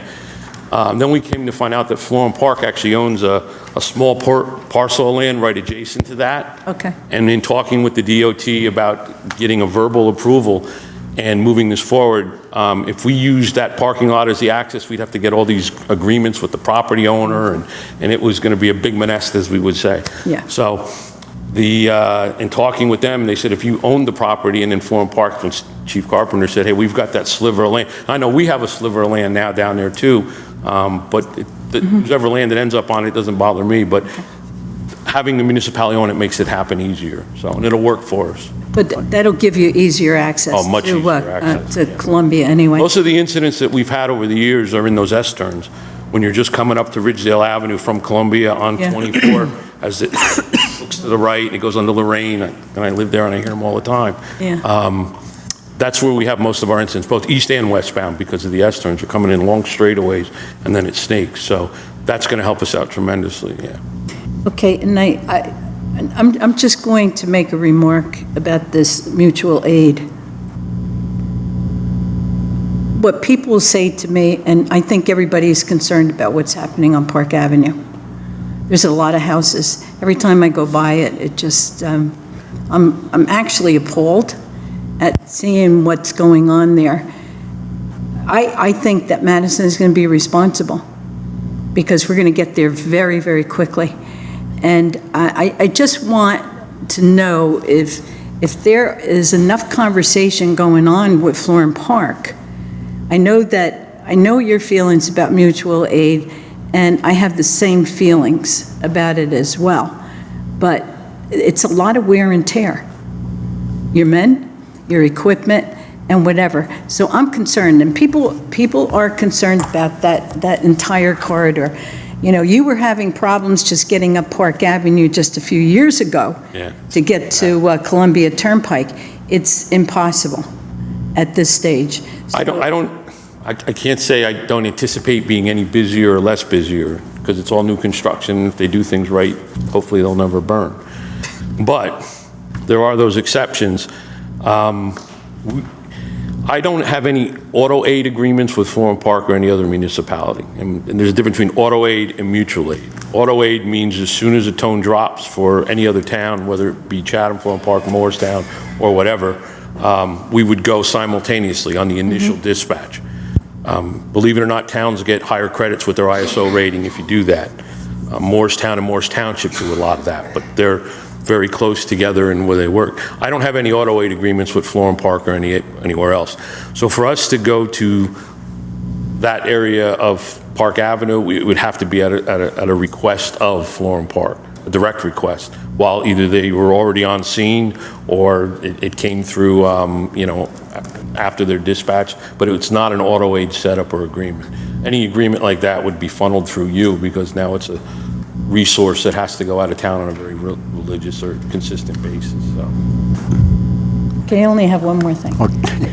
On your capital, in between 2020 and 2021's TBD, okay, and this is your radio system. And we talked briefly, I think, this past year about that radio system. Is it going to be multiple years that's going to be put aside money for that? If I remember correctly, it's going to be, the first presentation that we saw, it's going to be relatively expensive. I think it's probably the most worthwhile amount of money that we could spend, because I know what happens, you know, when Ken is trying to plow and the radios are not working. You know, I understand that the senior bus should have a radio. You know, God forbid something happens to one of them, they should have access. Well, but is that going to be multiple years? It's multiple years, obviously, because it is a big number. And I think I almost gave him a heart attack when I threw that number at him in an email.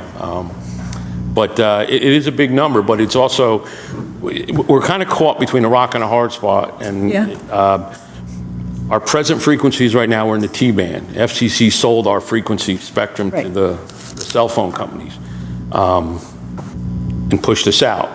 They gave us new space. They didn't give us a big enough space. When I say us, I'm saying this is a United States type of thing. This affects everybody from California to New Jersey, New York City, FDNY, NYPD, Philadelphia, Chicago, California, Los Angeles, and a whole bunch of other communities in between. So, and there's not enough spectrum. We got out in front of it at the request of our suggestion of our consultant back a few years ago. So we were just going to go like for like, stay in our analog world, which would just be police and fire, and that's it. We started having other issues with the DPW not being able to talk to each other and us not being able to talk to them. We were already licensed in that spectrum that we're in now, in the 700 spectrum, 800 spectrum that we just got new.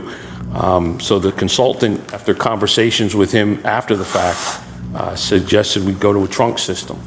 The trunk system means it's computer controlled. So those same 4 channels can now be carved up as many times as we want, giving us tremendous advantages with the schools, giving us advantages.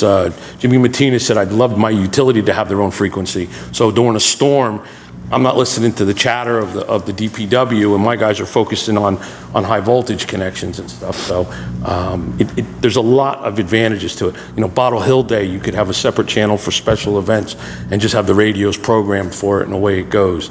So we have to ask the guy sitting in back of you if it's going to be multiple years. Yeah, no, it is. No, it is multiple. It's going to be it's a big investment, but yeah. It's something that the benefits are far outreaching. Just the school benefits alone. If they jump on board with it, with each school having the ability to talk within themselves, and then have a global to talk across the school districts and stuff like that. So it's, from a dollar standpoint, we're talking about 1.5 million. right? Yeah. Yeah, so 1.5 we have 1.6 million and 1.7 million and 2 fire trucks that we're funding over the next, last year and then these upcoming years, and then this 1.4 million as well. So it's something that we need to work on over the next few years, but as Mr. Rowe was saying. Coupled with the fact, though, Yes. our radio system, and just so we understand it, we're at the end of life. My radio system is 25 years old. Police department's radio system is 25 years old. So we're at this crossroad. We can save a boatload of money and stay in the analog world, and then it just cuts out everybody else. Fire, police, just go on. If we're going to take a bite of the apple, I'm of the opinion, take a huge bite, do it right, and never look back. And Absolutely. Yeah. Yeah, absolutely. it's an investment, I think, that's worth making. That's. All right, we'll be looking into it and working. Maureen, you had, No, I just wanted to qualify something. So all of the building that's going on Park Avenue, even though we're technically closer, if there was an incident in those on Park Avenue, we would not respond. If a 911 call comes in, we don't fill out a form when someone calls. It's, what's your problem and where are you? If someone called and said my house is on fire up there, we'd probably go out the door and make a notification. I don't know how often that could happen. I don't know how often it may happen. If you look at the houses at the end of Burnett Road, there's like 8 houses down there, Carrigan Lane. They're all in Florham Park. I know our EMS people have gone there a bunch of time. My Uncle Pete lived down there, my Aunt Antoinette, at 76 Burnett Road for years, technically in Florham Park, but the way the 911 calls are routed, if they get the call, you're going to go, unless you distinctively know about it. By the same token, Chatham Township had a fire on the other side of the line on Shumpike Road. I think it was the administrator for Chatham Township. Yeah, his house caught, and we never got a call. Oh. So it's just a matter of how it comes in. How it comes in. We don't auto respond. Just auto-respond. And now if we're riding by and we see it, they're going to take the call. We're not going to just say, oh, it's over the line. We don't bother with that. But so there's no auto aid agreement, and even with the colleges, St. Elizabeth and Fairleigh Dickinson, we don't just run up there and they cut through Madison, to get there. So. Okay. Deb? Real quick, and it's not even budget related, on your call breakdown, it says 41 calls were fire related of the 812. Obviously I don't need to know what all 800 of them were, but what other sorts of calls It ranges. put under that fire?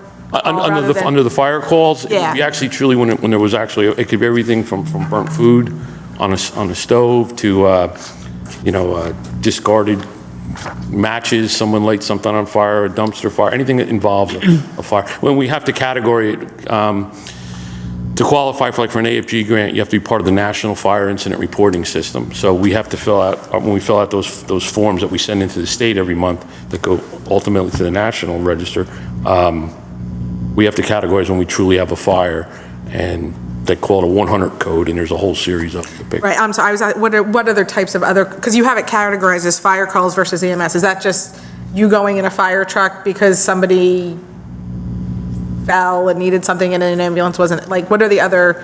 The other calls? The non-fire calls. The non-fire calls, it could be everything from a water pump out, a leaky roof, a cat in a tree, a bird in a tree, a cat in a wall. We've had them over the years. It's basically when someone has a problem and we respond to it. My predecessor had a thing and he passed it on to me and I passed it on to these guys. We never say no. We may not do it all, but we'll direct you. We'll get you to somebody that can help you out. But we pretty much do a lot of auto extrications and the like. So. Thank you. Okay. All right. I just want to add, I've had the pleasure to get to know Chief Liu as a new council member. We met and spoke a few times. I've learned about his operations. And I think, Chief, you're being too modest when you, mention your involvement in our various fiber network and communication projects, because you've been in some ways the mastermind and certainly the master implementer of these projects. I've come to understand for, 20 years now, and I think it's worth recognizing that your forward thinking and your planning and your expertise has really benefited the borough in this way that would not typically be something that the fire chief takes on. So I just want to recognize that and express our appreciation. Well, thank you, very kind. Thank you, Chief. All right. Thank you. Engineering, Land Use, and Construction Services. Bob Vogel. I think we have a special horn to keep Bob from going over. Well, just for the record, Got the horn there? just for the record, the Chief's presentation was equal to the previous two combined, so. Okay. I'll do my best. Good evening, everyone.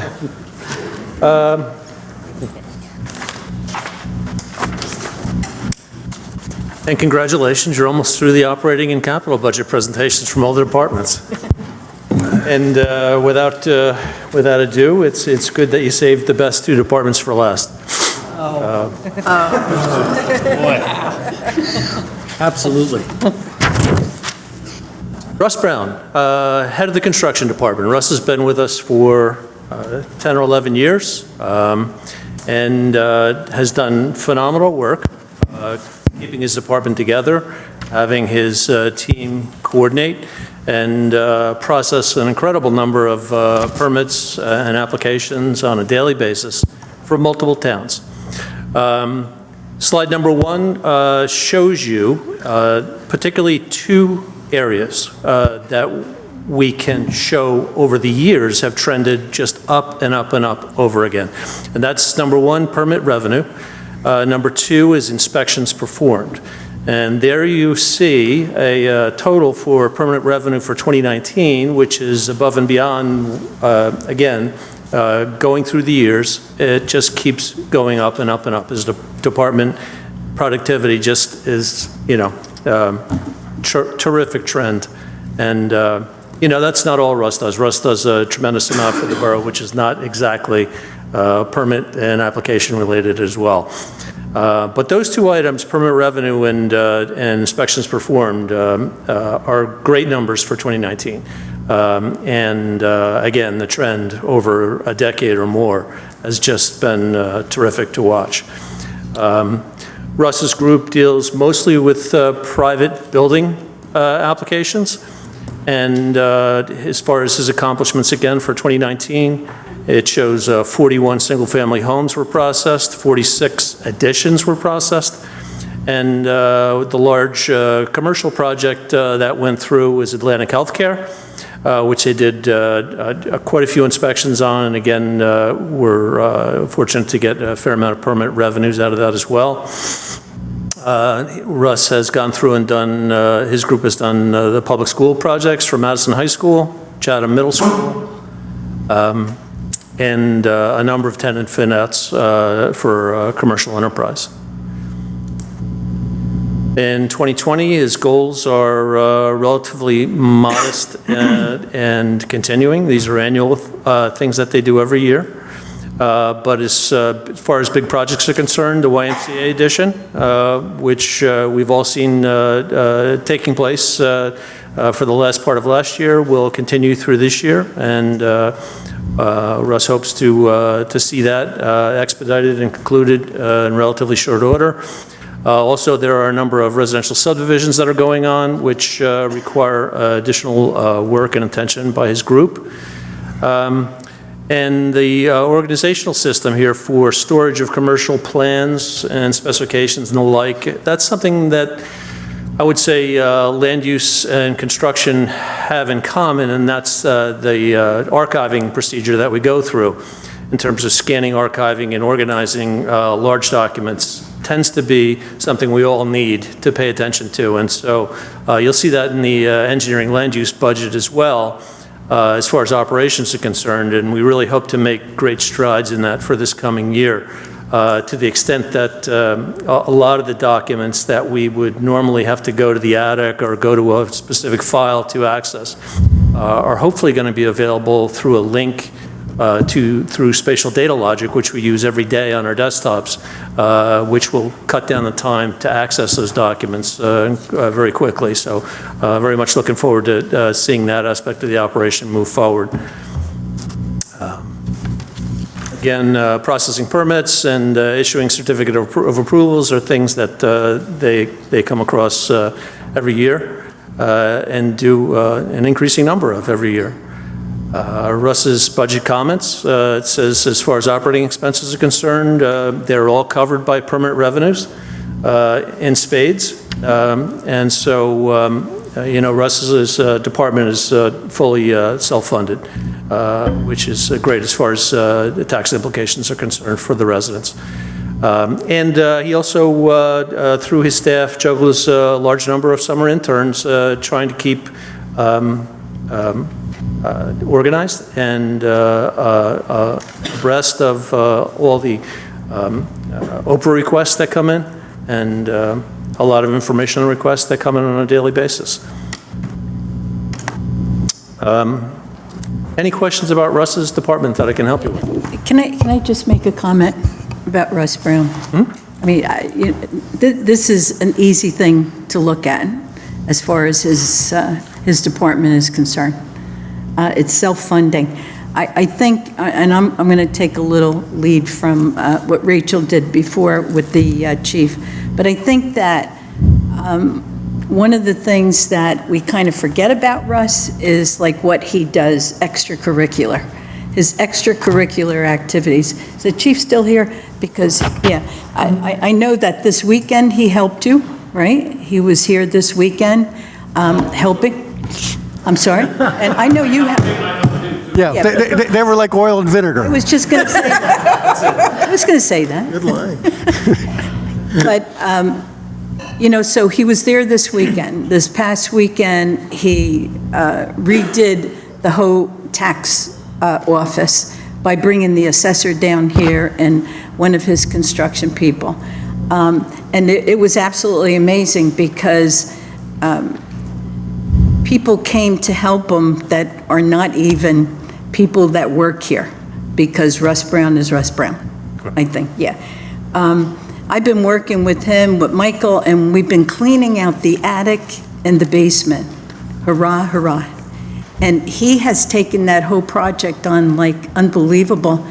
And when you go down there, everything is organized. So those are the things, and he fits all of this in after running around doing inspections and stuff. So, he's, I just wanted to make those comments because I think that sometimes we kind of forget, that these department people are really helping each other. It's absolutely amazing.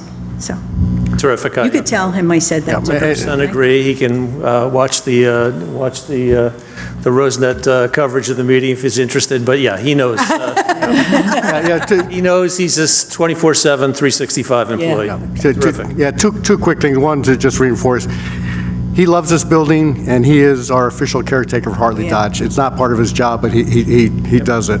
And number two is just so people don't miss it, and those will be watching this at home later on. As you said, we are the building department for the Borough of Chatham also, so the amount of work, and it has worked incredibly well for the Chatham residents as well as the Madison residents. All right, on to engineering. I stopped my clock, so this was not held against you. So as far as engineering and land use services is concerned, our 2019 accomplishments include the road improvement program, road resurfacing program, crack sealants on roads. Under road improvements, there's 6 roads, 1,900 tons of paving, curb, sidewalk, road reconstruction, stormwater improvements. Resurfacing is less involved, so there's 5,400 straight tons of paving and associated milling. That's 12 roads. Crack sealing did 12 roads as well, so as far as 2019 is concerned, we affected 30 roads in town as far as roadway maintenance and roadway reconstruction is concerned. There's been a number of traffic safety improvements as well. The crosswalk signals you see around town in greater numbers and frequency. One you'll see right out in front of the building here. They're called the rapid flash beacons, and they make things safer for pedestrians and certainly give motorists an ample signal to stop for pedestrians in the road. And so We'll find places to put those through the next several years, I believe, through the Complete Streets Committee, and go through a number of prioritized locations. But as far as I can tell, and as far as the police can tell, the rapid flash beacons and the speed lasers have been very good as far as signalization improvements in town and traffic calming. So we'd like to continue doing that. The 2019 sanitary sewer lining project included 1 mile of sewer main. While that was non-intrusive, not open cut, and relatively invisible to residents, but obviously put an extra 40 years on our expected lifespan for the sanitary sewers, which is very good news for us. There was an emergency storm sewer lining that was done on Loveland, 400 feet of pipe, 24-inch diameter. Again, the pipe was in emergent condition, ready to collapse, and the lining project, again, has put that section of storm sewer in good shape for another 50 years. So 2019 Phase 2, I guess, is Parks and Rec improvements. Included our nice meeting at National Trails Day for the Summerhill Park improvements. The mayor and Ostrey Bailey both attended that, and I believe several other council members as well. So we'd like to continue more Parks and Rec projects in 2020. The water system capital projects included Well AB treatment plant, which is now complete. And electric system included the electric storage building, which we did, coordinated the design on, but did the bid and construction in-house. Police firing range building was completed in-house. No, the bid documents were done by a third party, and we expect bid opening on that project shortly, and we will do the construction management on that in-house through the spring and summer. Police firing range, ditto on the schedules and how we distribute the workload on those projects. Design and bid documents were done outside, and the bid work and the construction management will be done in-house spring and summer. Infrastructure grants in 2019, it looks like our collectibles came through with about $300,000 in outside grant funding. Most of that came from DOT and the Community Development Block Grant Program. Now, Frank Russo was at Community Development tonight, also with you, Carmella? Yeah, I fed him too. Separate committee, correct? I fed him. Oh, you did? Yeah. Terrific. And Frank texted me, said the presentation went well, and we're hoping to get $80,000 for some additional sewer lining work in 2020 from the Community Development Program. Which we can talk a little bit later, in capital improvements as well. As far as Fran, Danny, and Frank's efforts on land use services, the planning and zoning boards, we have 492 zoning permit applications that were done last year, 9 planning board hearings. Don't need to cover every one of them. Okay, got it. I can read. Yes, we can all read. Thank you. Good. Let me see.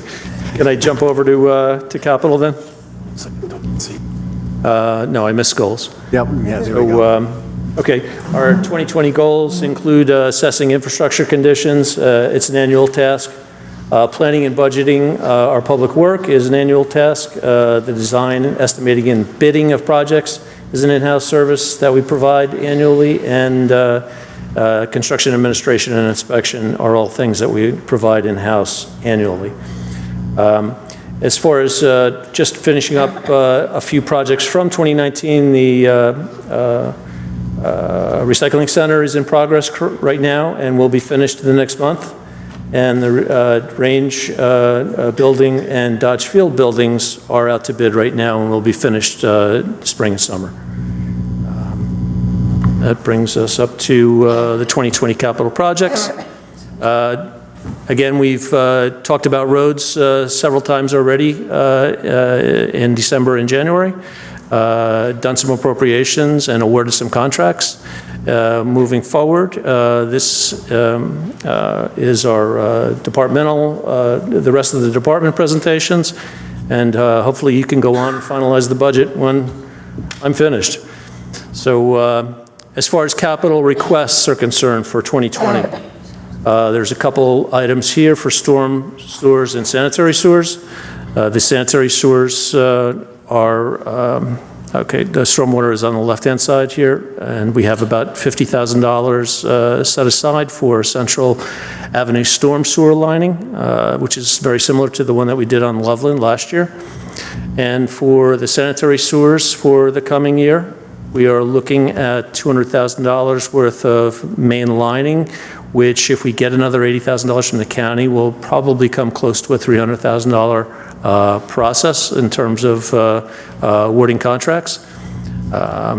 There is a Shady Lawn Drive sewer rehabilitation project there with a line item for $300,000 capital for this year. The stormwater system is a small ask for $50,000. Public buildings, $50,000 there for Hartley Dodge ask, and the underground storage tank remediation, which has been an ongoing project to the rear of Hartley Dodge, is an $85,000 ask for this year. We have Mott McDonald involved in that to a great extent. So there's not a lot of in-house coordination that's necessary for the site remediation work. The Hartley Dodge issue for the coming year will be with the number of bids that we have, none lower than $1.7 million and $865,000 worth of funding already in place, how we manage the funding on that balance. So that'll be interesting to see how that works, but I hope it does work this spring. DPW complex projects, these are asks from Ken. I believe it's just equipment. There's a $60,000 ask there for a small truck and a $300,000 ask for a street sweeper, which I saw was also on the agenda earlier as far as some executive session discussion. That's just the driver for the sidewalks. Was that all it was? Yeah. Well, $14 an hour, a little different. And we have a ways to go as far as appropriations are concerned. Apologies. Ken will get that appropriations request to you, I'm sure, as soon as he has a clear estimate and quote. Parks and Rec projects, a lot of this is Zach's routine ask, and Zach Ellis has done a tremendous amount of good work in terms of maintaining the fields and upgrading the fields. And so the $25,000 ask is an annual request, which you'll see again this year. And that will cover some playground equipment as well. Also, in conjunction with Parks and Rec, there is an open space trust fund, obviously, and there's a list of potential open space trust fund projects at the bottom of that list. And I believe that kind of concludes my presentation. Any questions on other general capital? Questions are coming. Carmela and then Maureen. So I have two questions. Given this wonderful weather, when do we hope to start the 2020 road improvements and construction? The several awards have been made already for contracts for milling, paving, and striping and crack sealing. So I would expect we're going to start that milling and overlay work in May, Maureen. Okay. And with the Glenwild Road reconstruction and the Burnett Road reconstruction, those projects are DOT funded. We'll take some time to get the bids on and award contracts for, and will be best done during the 3 months of the summer, this summer, since they are proximate to schools. Right. So, it's going to be a good year. There'll be a lot of projects on the street, and we'll keep very busy keeping that capital work flowing. Okay, and my second question is, where are we with the plaza restoration out here? Well, again, we have 4 bids. We're looking for a few more, and we have a funding gap that we have to breach. So that should take place in the next 30 to 60 days, hopefully less. But we bid the plaza 3 times last year, and now we're at the stage where we have to either make a decision or go back and reduce scope. Okay. Okay? Thank you. Carmela, did you have your hand up? Yeah, I did. I just wanted to talk to you a little bit about the stormwater system. Sure. I see that, the culverts are going to be all taken care of, but I see the same thing, and you and I talk about this spring garden, what's happening there. Obviously, you're not going to do anything. I see the asterisk that says, New Jersey DEP is requiring individual permit application instead of a general permit. So that's been ongoing for a long time. Right. I know that I've had some people talk to me about that stream eroding, and which creates a problem. So what could we do to motivate or start getting that done? Individual permits are very complex and very time-consuming, and there's no assured yes at the end of that process. It's a multi-year process with DEP. So very difficult to obtain individual permits. If we can convince DEP a general permit is appropriate, and I believe it is, because we've done general permits before for exactly the same work, except that the DEP wants to daisy chain all these projects together, in which case, in their minds or on paper, it looks like a larger impact, and it's really not. Okay. And so that would be best addressed with a pre-app with some higher-ups at DEP. Okay. So if you want to make some plans, I'm all on board. We have a project that's ready to go. Deb? Couple questions. On that same sewer infrastructure capital projections, I guess it's for Bellew Woods, the culvert. It says the hazard mitigation grant was denied because a NJDEP permit approval was required. Is that what that's? I just want to make sure I had all the abbreviations. Right. So we'll fill out that, and then we can reapply for the hazard mitigation grant. There are various funding sources like Whippany Watershed, which will help us with a portion of that project. Last estimates we had were on the order of $300,000. There's $40,000 to $50,000 worth of permit application processing that remains to be done.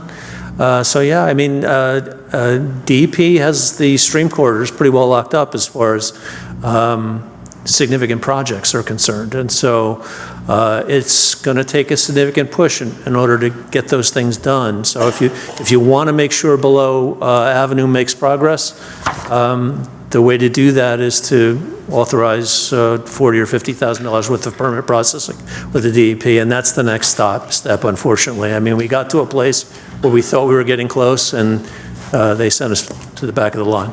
Oh, good.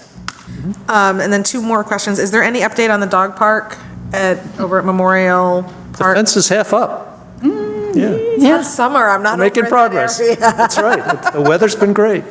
And then I know in the past, with all the fabulous road work that you guys do, JCP&L, PSA&G come and screw it up routinely. Are we doing a better job, or are they doing a better job of coordinating with your plan, so that's happening less, or are we still seeing a lot of... They keep trying. Let's give them that. They keep trying. So we're trying to coordinate with Public Service. Again, we've routinely done a 90-day meeting with them, and that's helped a lot. But they roll out some big programs in terms of coordinating projects concerned, and it has no effect. So it's interesting. The face-to-face does more than all the big organizational tools they have at their disposal do. So, yeah, continue meeting, continue coordinating. Any other questions or comments? I have just one question. Can you tell us about your department's role in the rollout and installation of the electric vehicle charging stations? Nothing so far. I mean, as far as site planning is concerned, I haven't been asked to do a site plan of any type. No, for the 6 units we have the grants for? That's the one Lisa and I are working on that, Mayor. Okay. So, sounds like we'll be getting involved. Sounds like it. All right. Thank you, Bob. Thank you.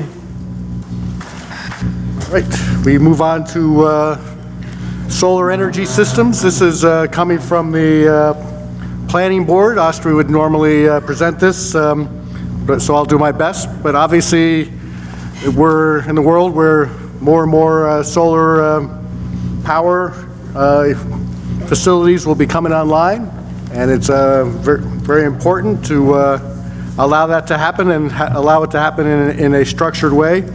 So this is a ordinance that has been prepared by Dr. Susan Blickstein, our planner, to regulate the solar facilities. And just a two quick things. You know, it's in order to maintain a desirable visual environment throughout Madison by preserving and promoting the small town historical characteristics of the borough. So it's the intention to allow solar energy systems to be as installed as inconspicuous and unobtrusive as possible. And there's also note to the through the Borough Hills Historic District and Civic Commercial Historic District, making sure that the solar panels do not alter the historic site's character or defining features. And so this is a very thorough and it's been based on other ordinances, and it's up for introduction tonight. It would go back to Planning Board, even though this is where it came from, for consistency to the master plan. There is a Planning Board meeting in between now and our next council meeting, so we'll be back for a hearing on its regular schedule. Any questions or comments? Okay, so this is under introduction. So we go for ordinance for hearing. Will the clerk please read the statement? The ordinance is scheduled for hearing were introduced by title and passed on first reading at the regular meetings of the council held on January the 27th and February the 10th, 2020. All were posted and filed according to law, and copies were made available to the general public requesting same. I call ordinances for second reading and ask the clerk to read said ordinance by title. Ordinance 3, 2020. An ordinance of the governing body of the Borough of Madison amending the Code of the Borough of Madison to add a new chapter 178 entitled Tree Protection. I open the hearing. Anyone wishing to speak on this ordinance, please step forward. And as you step forward, please write your name, your address, state your name and address. Try to keep your comments to 3 minutes, but I will ask you to stop. I'll give you a grace period, and we'll stop at 4. Gene, welcome. Good evening. 10 o'clock. Yeah. Gene Krakovia, 79 Barnsdale Road, current chair of the Shade Tree Management Board. Just wanted to do a very brief background. It's been 12 years since the first idea of a tree protection ordinance was introduced into the council.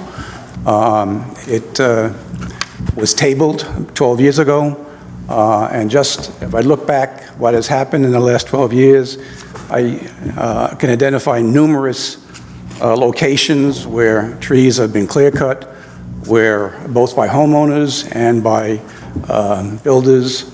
I can list Central Avenue, Kings Road, Lewanika, Shady Lawn, and go on. In addition, there's been numerous calls to DPW and to the Shade Tree Board about big private trees being removed, and we have absolutely no information about why they were removed. This ordinance is trying to address that. 22 of the surrounding towns, just as a recap, have very similar ordinances, and they've successfully implemented them. A municipal professional arborist is a key element to this ordinance.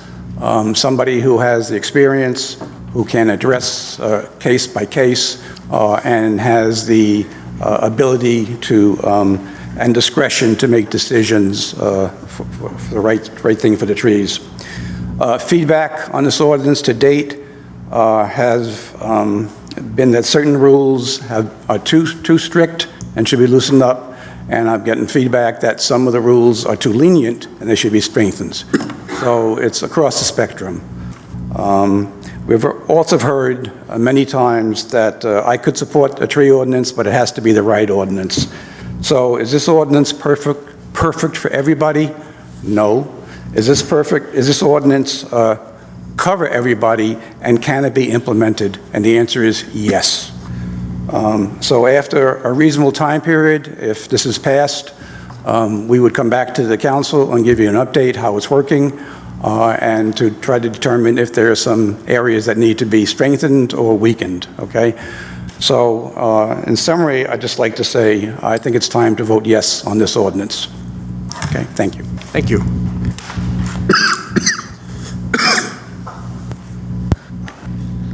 And if there are other people that want to speak at this late hour, to save a few seconds in between, if you can just be lining up, that would be helpful. You're up, Alan. You're good. Good evening. Alan Sawyer. I live on Fox Chase Road in Madison.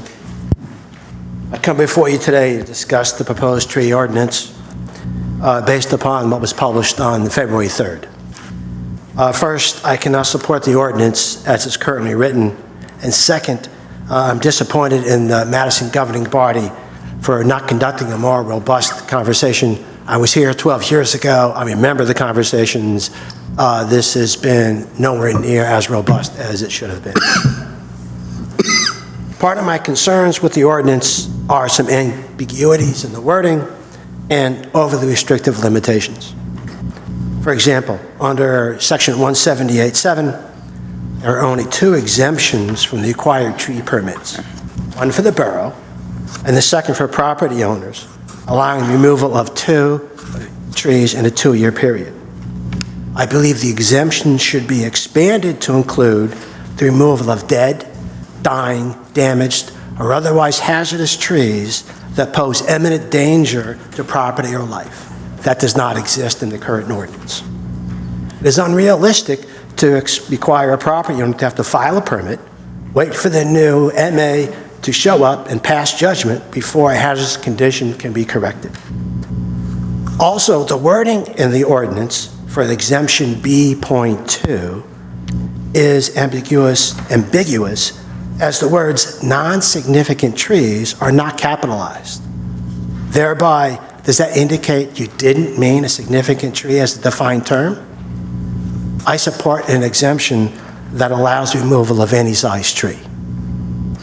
Also under Section 178.7a, permit required, Part 3, permit should only be required for removal of greater than 50% of the defined term trees. The current wording is not a defined term. It should be limited to greater than 6-inch trees. Under Section 178.12a, the wording, the primary purpose of the fund, should be changed to the tree fund shall be dedicated to the planting of replacement trees, thereby conforming that section of the ordinance to the tree fund definition. This will remove any ambiguity on how the funds are to be appropriated. Further, the requirement that all replacement trees can only be a nursery-grown stock of at least 2 caliper is overly restrictive. Considerations for alternates such as transplanted, homegrown, or otherwise suitable trees is important. I have concerns regarding the hiring of and cost for the new position of the municipal arborist. I do not believe Madison taxpayers or the new tree fund should pay for incremental dollars for the MA to attend shade tree meetings, nor write reports, nor inventories. 1 minute, Alan. Okay. Based upon my own personal experience and review of other ordinances, subsection H, standards, is too restrictive and could cause undue harm to existing properties and structures. Restriction on removal of trees further than 12 feet from a building or 7 feet from an improvement should be revised to 25 feet and 15 respectively. In subsection G, other permit considerations, the ambiguous standard of, quote, all reasonable efforts to preserve trees and relocate planned or proposed infrastructure and buildings is inappropriate. If a property owner desires to improve their property with existing zoning, borough codes, ordinances, you should not be limited because of a tree. And that's time, sorry. That's time. I would like to leave this with the borough clerk so it can be added to the record, if that's okay.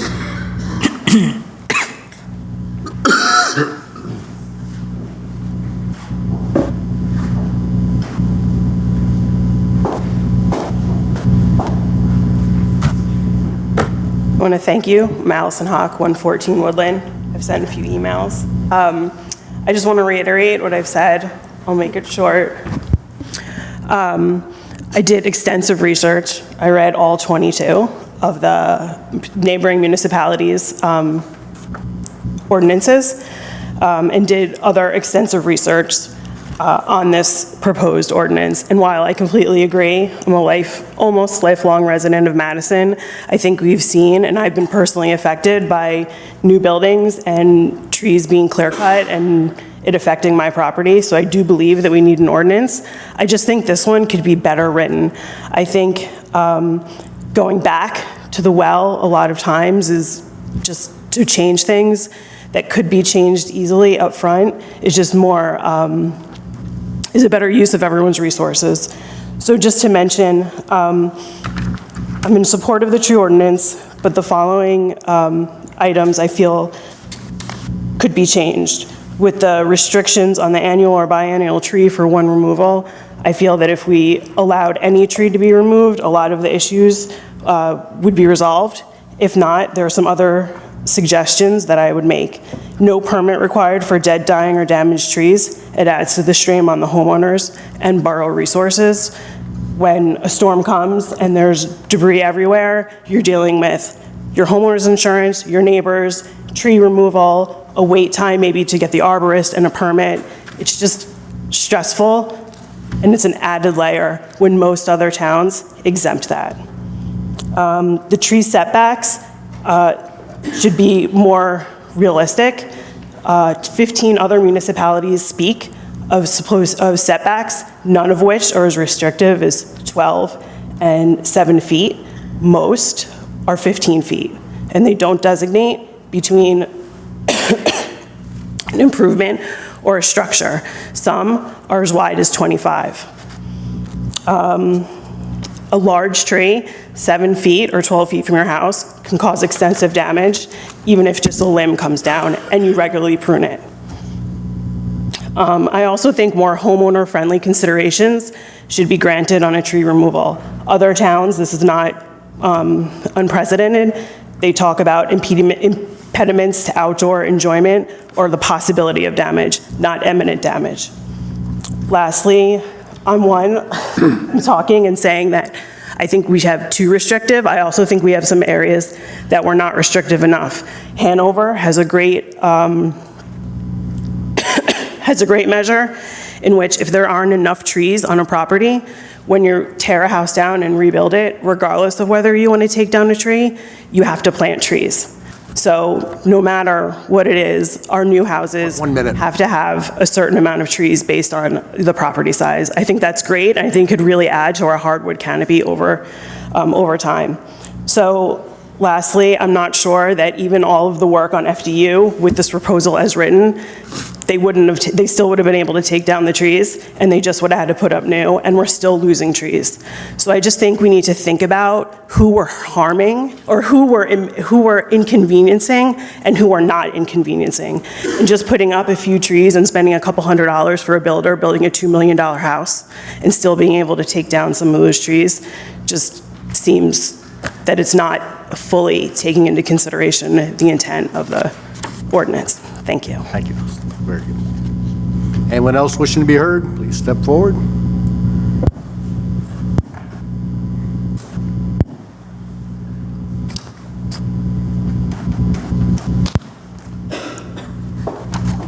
Hi, Tom Salaki, 1 Fairwood Road. I'll write my name. I'm here speaking not only as a member of the Shade Tree Board here in Madison, but also as a resident. Been here for 5 years, and there is never going to be an ordinance, like Gene said in the beginning, that is perfect. You just can't get it. Every ordinance we have in town, none of them are perfect. You could write this ordinance probably 1,000 different ways, with 1,000 different regulations that work better for some, better for others. The idea is to get something going, get it moving forward, because we can keep going back to the well, because pretty soon we're not going to have a well to go back to. And I think it's very important that we address this now. And, I came here to speak tonight, for the environment, for water quality, for air quality, for property value, all these things I care about. as a citizen of Madison for myself, but really, I'm also thinking of the future. You know, they always say the best time to plant a tree is 20 years ago, right? And so we keep kicking this down the road, and we keep kicking it down the road to get it perfect. It will never be perfect, but we have to start somewhere or it's too late. So thank you. Thank you very much.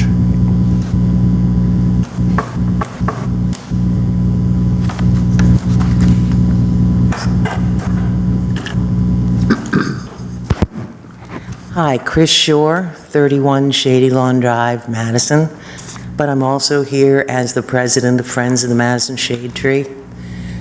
And I think one of the echoes I hear tonight and all the way back to 12 years is that somehow the assumption is that a tree is a tree is a tree, and a homeowner ought to be able to take down any tree anytime.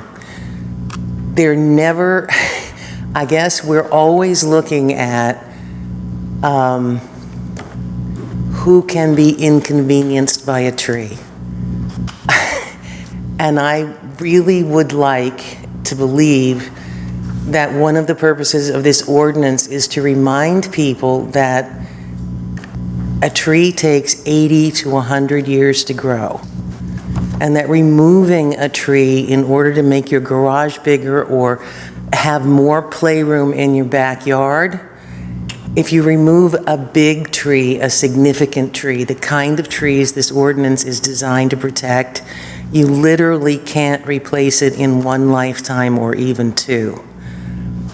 I think that the ordinance would be better worded instead of asking for a one-to-one replacement if we replace them at a rate of 189 to 1, because we've established through science that it takes 189 trees of a 2.5-inch diameter to do the work of one single 25-inch diameter tree. So that when you remove a tree, you can't replant and get the work that it does. You have to plant 189 of them. No one is asking you to do that. I think that in balancing the conveniences of the homeowner and the needs of the builders and the desperate need of the environment for canopy trees to give us clean water and air, I very much hope you will always come down on the side of trees that we literally cannot replace. Thank you. Thank you. Anyone else wishing to be heard, please step forward.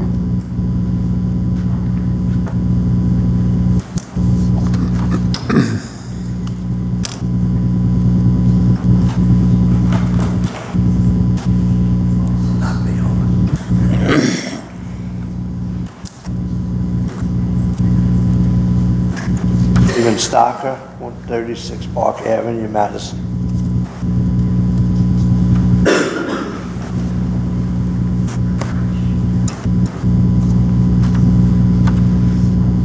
I echo next to the last person that spoke. You really should pass this ordinance tonight so that we don't become the tree canopy city that Sustainable Jersey grants us in name only, with the, as we are now considered the Rose City, but it's really in the name only because nothing was done. The property values rose too high, the rose gardens disappeared. With storms getting stronger, the tornado has decided to bless Madison with a visit.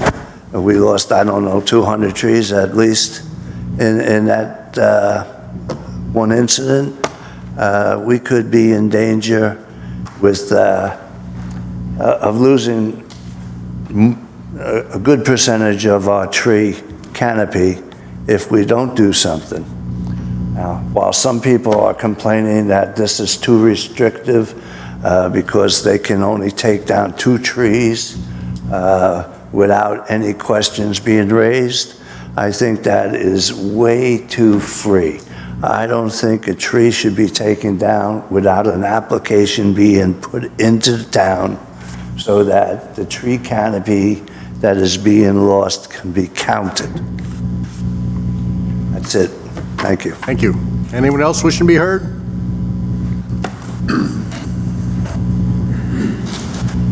I'm Claire Whitcomb at 12 Fairwood Road. I just want to say this is my third hearing on the shade tree. I spent all Monday listening to the sound of trees being cut down.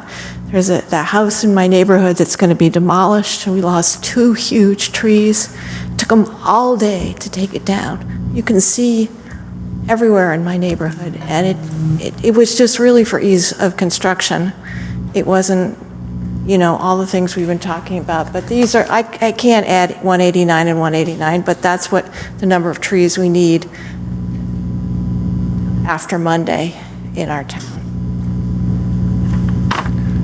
Okay, anyone else wishing to be heard? Seeing none, I close this part of I close the hearing.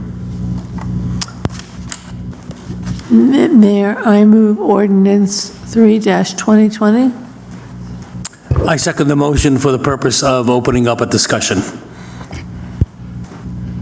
Thank you for the second. And I'll start with the discussion. As I've said before, I was here 12 years ago. Actually, was over in the gym at Bailey Ellard when first introduced. I regret that we didn't come back quickly with a tree protection ordinance then. I can't really say more than what Gene Krakowie has already said and others. This is not a perfect ordinance. Most of the ordinances that we pass, always we learn things as they are put into operation. We've learned from the neighboring towns, and so that incorporates much of the work. I appreciate all the other research done so we can continue to learn from the other towns and make this better, but I think it's very important to pass this ordinance tonight and stop losing the trees. I used to be a neighbor of Clare, and Fairwood is one of the great treed neighborhoods in Madison, and right around my house alone, we're at 24 Fairwood, the look is far different than it was 5 years ago. Other discussion, other comments? Carmela? I actually don't know where to start. Along with the mayor, I was here in 2007, and I was liaison to Shade Tree for a couple years. And I remember we sat down and we worked on that first ordinance, and then we worked very, very closely with a lot of the builders in town at that time to see how we could attain perfection. Well, we had lots of input, and we changed it, and we looked at more ordinances, and we kept on changing it. I don't know how many revisions, probably Nancy would remember how many revisions we did in those 2 years, from 2007 to 2009. And guess what happened? Nothing. So I've reached a point that I just feel, I've been here most of my life, born and raised here, and I see what's happening. And it's very, very sad. I know the Park Avenue corridor belongs to Florham Park, but it was very disheartening just to watch all those trees come down in a couple of days. Same way with FDU.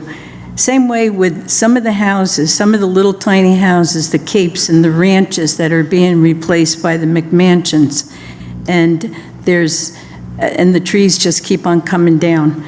I'm going to vote yes for this ordinance because we should, as the mayor said, we should have done this a long time ago. We would not probably be in this position today. And I will second what the mayor says. It's not perfect, but it's something. If we had done this in 2007, we probably would have been at a point that we would have had the perfect ordinance. Thank you. Others? John?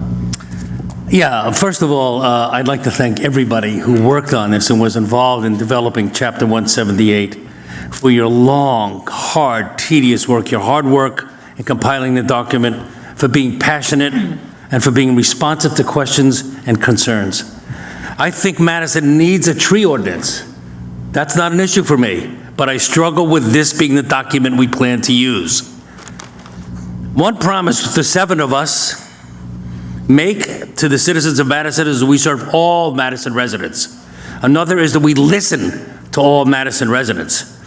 Since Ordinance 3, an amendment of the Borough Code adding new Chapter 178 tree protection, received the first reading on January 27th, many comments have been offered. Not quite as many as for the puppy mills, but we did get a lot, okay? For, against, or modifying the proposed ordinance. In my opinion, some are good, some are poor on both sides of the issue. Yet despite all of the comments, there have been no observable changes made to the proposed ordinance, despite allowing 2 additional weeks for comment. While I realize how long this has been studied and developed, if there are substantive changes, let's make them and then reintroduce the ordinance. Let's get it right rather than push to get something on the books. This document is long, complicated, and onerous, and in some cases too restrictive. Again, it's the I'm not arguing with tree ordinance. I'm arguing with the document. Assuming the primary purpose is to eliminate clear cutting, might I suggest that clear cutting be defined and then issue an ordinance to ban clear cutting? There are no statistics identifying which entity is responsible for indiscriminate and excessive removal of trees. Rather, the proposed ordinance applies to all segments. It would be helpful if the municipal arborist would not just be punitive, but be proactive in educating and helping businesses and homeowners. By the way, do we need to add an employee, or can we or the builder or homeowner or utility contract with a professional one on an as-needed basis? Who will bear the burden of liability if an error is made? It's not mentioned in this document at all. Okay, and that's my comments. Thank you. Deb? Just a couple of comments. I have struggled. I've gone back and forth with this ordinance. In 2007, I had 2-year-old twins and a 4-year-old. I had no idea this was even discussed. I was lucky I was functioning. I've met with Jean, I've met with Carmela, I've talked to Bob several times, and Jim and Ray, and I have flip-flopped back and forth, not because I don't support it. What's happening on Park Avenue, what happened at Shady Lawn, all of that is a nightmare. I see what the houses drive me the most crazy, because you see the ones on Lawanica. My struggle is, we keep talking about protecting the big trees and the canopy, but yet we're talking about having a permit requirement for a 6-inch tree. And I talked to Jean a few weeks ago about, I'd really like to see that 8 or 10 inches. So I think it's just something we need to think about. And then the other thing is, since we will be hiring the arborist, and it's a municipal arborist, I think as a council, we need to make sure that we hire the right one with the right approach to help the resident get to the finish line in the most efficient way, while protecting our trees. I'm ultimately, after, like I said, weeks of back and forth and discussion, I am going to support it tonight because I think we do need something. But I do think we need to seriously, like in 6 months, look at the size of the trees and the diameters. That's my biggest sticking point, is that 6-inch diameter. That's not a canopy tree. That's a 6-inch diameter tree. Thank you. Other comments? Sure. Without rehashing the many benefits of our tree canopy, which we've discussed at the last few meetings, I think we can all agree that trees are valuable to our town. They raise property values, they dampen noise. They have even been found to boost student memory skills, bring down the risk of psychiatric disorders. I mean, the list of the benefits of trees goes on and on. And, I think we can all agree that we want to protect our trees. But there remains this gap between the rhetoric and the reality on the issue of our urban trees, as they're known here in Madison. People value trees, but they're taken for granted. It remains hard to convince folks that trees on their own property are indeed part of this urban forest and provide measurable benefits to our community. Even as recognition of the importance of these urban forests is growing, mature city trees and suburban trees like ours are dying across the United States and not being replaced. Here in Madison, the Shade Tree Management Board and the Friends of Madison Shade Trees have worked really hard to preserve value in our town and have proposed a tree ordinance that is fair and measured. It is intended to insert a pause for consideration before the removal of a large, healthy tree, the kind that brings maximum benefit to our borough. And like most ordinances, this one will not affect most homeowners because it is meant to curb abuse and to allow homeowners in the end to proceed with their tree cutting plans and reduce the impact of that tree removal on their neighbors and on their community. So I appreciate the hard work and discussion that has gone into this ordinance, and I support it as written, and I will vote yes. Thank you. Any other comments? I'll just, to wrap up, it just hit me that I lost my chance 12 years ago to vote on this. And so, but if I were to be able to vote tonight, I certainly would be supporting it and recognizing it is not perfect. I know the dedication of our chair and the Shade Tree Management Board of monitoring, following the ordinance as it goes through to make sure that it is meeting the goal and the needs of our residents. I know they will be doing that, so I'm sure we'll be looking at it, and we'll be hear reports from Shade Tree once it's in effect. So with that, roll call vote, please. Mrs. Vitale? Yes. Ms. Byrne? Yes. Mr. Hoover? No. Ms. Cohen? Yes. Ms. Ehrlich? Yes. I declare Ordinance 3, 2020 adopted and finally passed, and ask the clerk to publish notice thereof in the newspaper and file the ordinance in accordance with the law. Ordinance 4, 2020.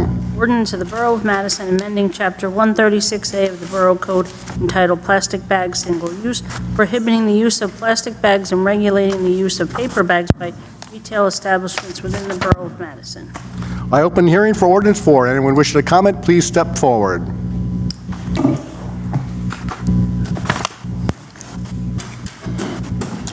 Claire Whitcomb, 12 Fairwood Road.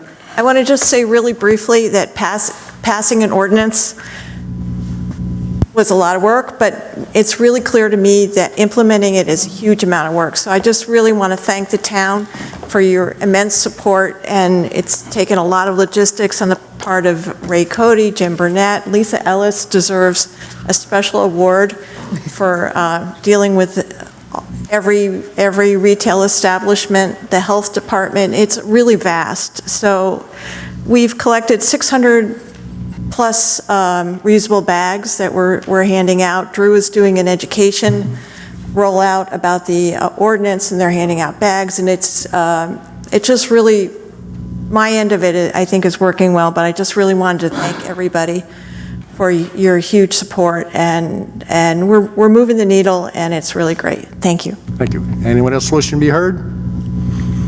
Seeing none, I close the hearing. Mayor, I move ordinance 4-2020. Second. Just a quick comment. This is an example of we don't always get it right the first time. This is revised an ordinance that was passed last October. As we got closer to implementation, we decided that it needed some revisions. And so we do learn and do make changes. Any further discussion? Deb?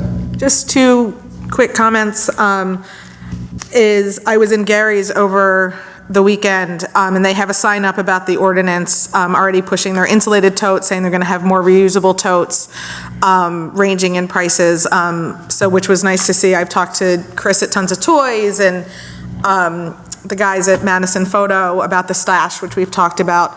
I still struggle with the exception for the 10 cents. Either let's do it or not, but again, just like the tree ordinance, we're getting there, but it'll be interesting to see how that plays out. Any other discussion? Roll call vote, please. Mrs. Vitale? Yes. Ms. Byrne? Yes. Mr. Hoover? Yes. Ms. Cohen? Yes. Ms. Ehrlich? Yes. I declare Ordinance 4, 2020 adopted and finally passed, and ask the clerk to publish notice thereof in the newspaper and file the ordinance in accordance with the law. Ordinance 5, 2020. Ordinance of the Borough of Madison appropriating $40,000 from the General Capital Improvement Fund for additional design changes to the recycling center construction project. I open the hearing for Ordinance 5. Anyone wishing to comment, please step forward. Seeing none, I close the hearing. Mayor, I move ordinance 5-2020. Second. Any council discussion?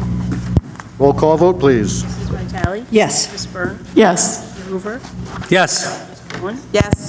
Ms. Ehrlich? Yes. I declare Ordinance 5-2020 adopted and finally passed, and ask the clerk to publish notice thereof in the newspaper and file the ordinance in accordance with the law. And now we're on to our second invitation for discussion. This is when you may comment on any topic. Please, same rules are in effect. State your name, your address, Write the same on the clipboard. Try to keep your comments to 3 minutes, but I'll give you a 1-minute grace and closure and ask you to stop at 4. I'll move it in a second. Do I have to sign for a second time, or is that okay? Yes, sign it again, so, yep. I just wanted to address one concern as to the size of a tree. A 6-inch tree represents 20 to 30 years worth of growth, as opposed to maybe 5 years, 10 years worth of growth of a 2-inch tree. Thank you. And for the record, you are still Stephen Stockard of Park Avenue. Thank you. Almost forgot. Anyone else wishing to be heard, please step forward. Johanna Habib, 198 Central Avenue. Sorry to come on such a long night, but I ran out of time the last time and I wanted to finish my comments about something I feel very strongly about, which is about the electric rate that is charged to the school districts. So I will talk faster so I don't run out of time. But as I spoke the last time, strictly as a parent of 2 children and as a taxpayer, it seems unreasonable to me, given the excellent fiscal standing of the utility, that the Borough Council continues to charge a retail rate to the school district.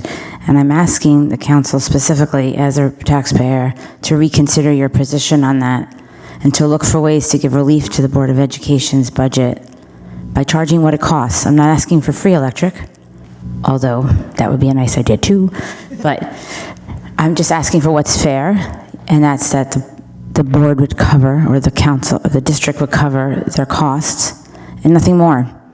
We all know that the utility generates a surplus because the rates are higher than cost, and that money is used to offset taxes, but the school district is not a taxpayer. It's a public entity entirely supported by the taxpayer. And so they need to bear their costs and not more. And if there's another organization in town that's similar to that, that's a public entity, then I would make the same argument for them. I'm not aware of one, but it is a unique organization. It's not a commercial property. It's not a residential property. It's us. It's we. As a taxpayer, when I pay my bills, I don't think about 2 separate budgets. I think about we, Madison, and the best way to use the money to meet the needs of the school district and of the town. When you take $1 out of the school district and you write a check to the borough, that's $1 that isn't spent in the classroom. And there's an actual check being written from the school district to the borough for electric. And so I ask you to please reconsider that position and give what I estimate to be maybe $150,000 worth of relief to this school district. I don't have the exact numbers. The mayor mentioned a blended rate the last time. The district filled the public request for documents through me. I have their bills. The schools pay class 5, and everybody else, the scoreboard and all the other buildings, pay a residential rate. I guess if you average them in some way, which is an actual reality, there's some blended rate, but there are actual rates on the bills. And so I would just like to hear that the council is at least seriously considering my request and looking for a way to put money into the school district where it remains to meet the needs of the students, our students. Thank you. Thank you.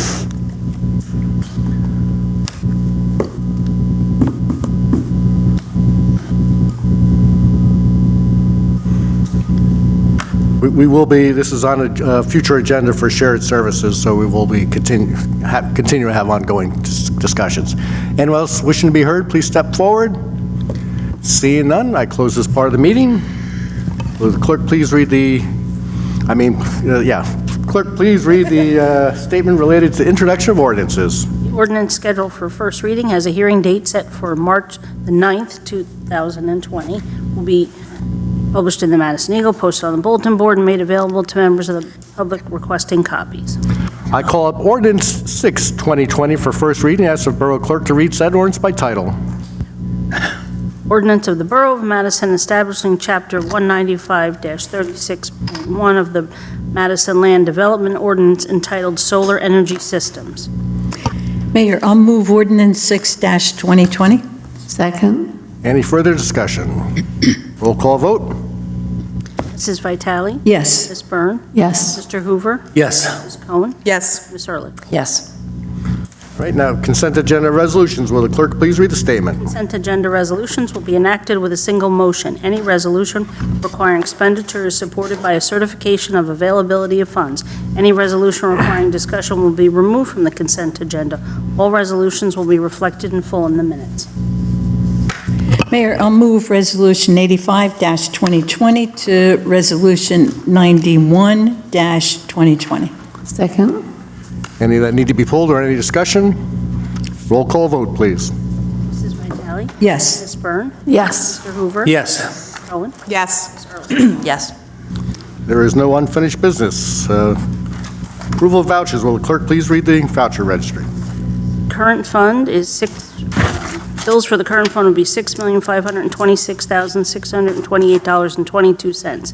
For the general capital fund, $39,301.50. Electric operating fund, $656,180.29. The electric capital fund, $43,905.04. The water operating fund is $17,839.09. For the trust, $71,515.30. The total is $7,355,423.44. Mayor, I'll move approval of the vouchers.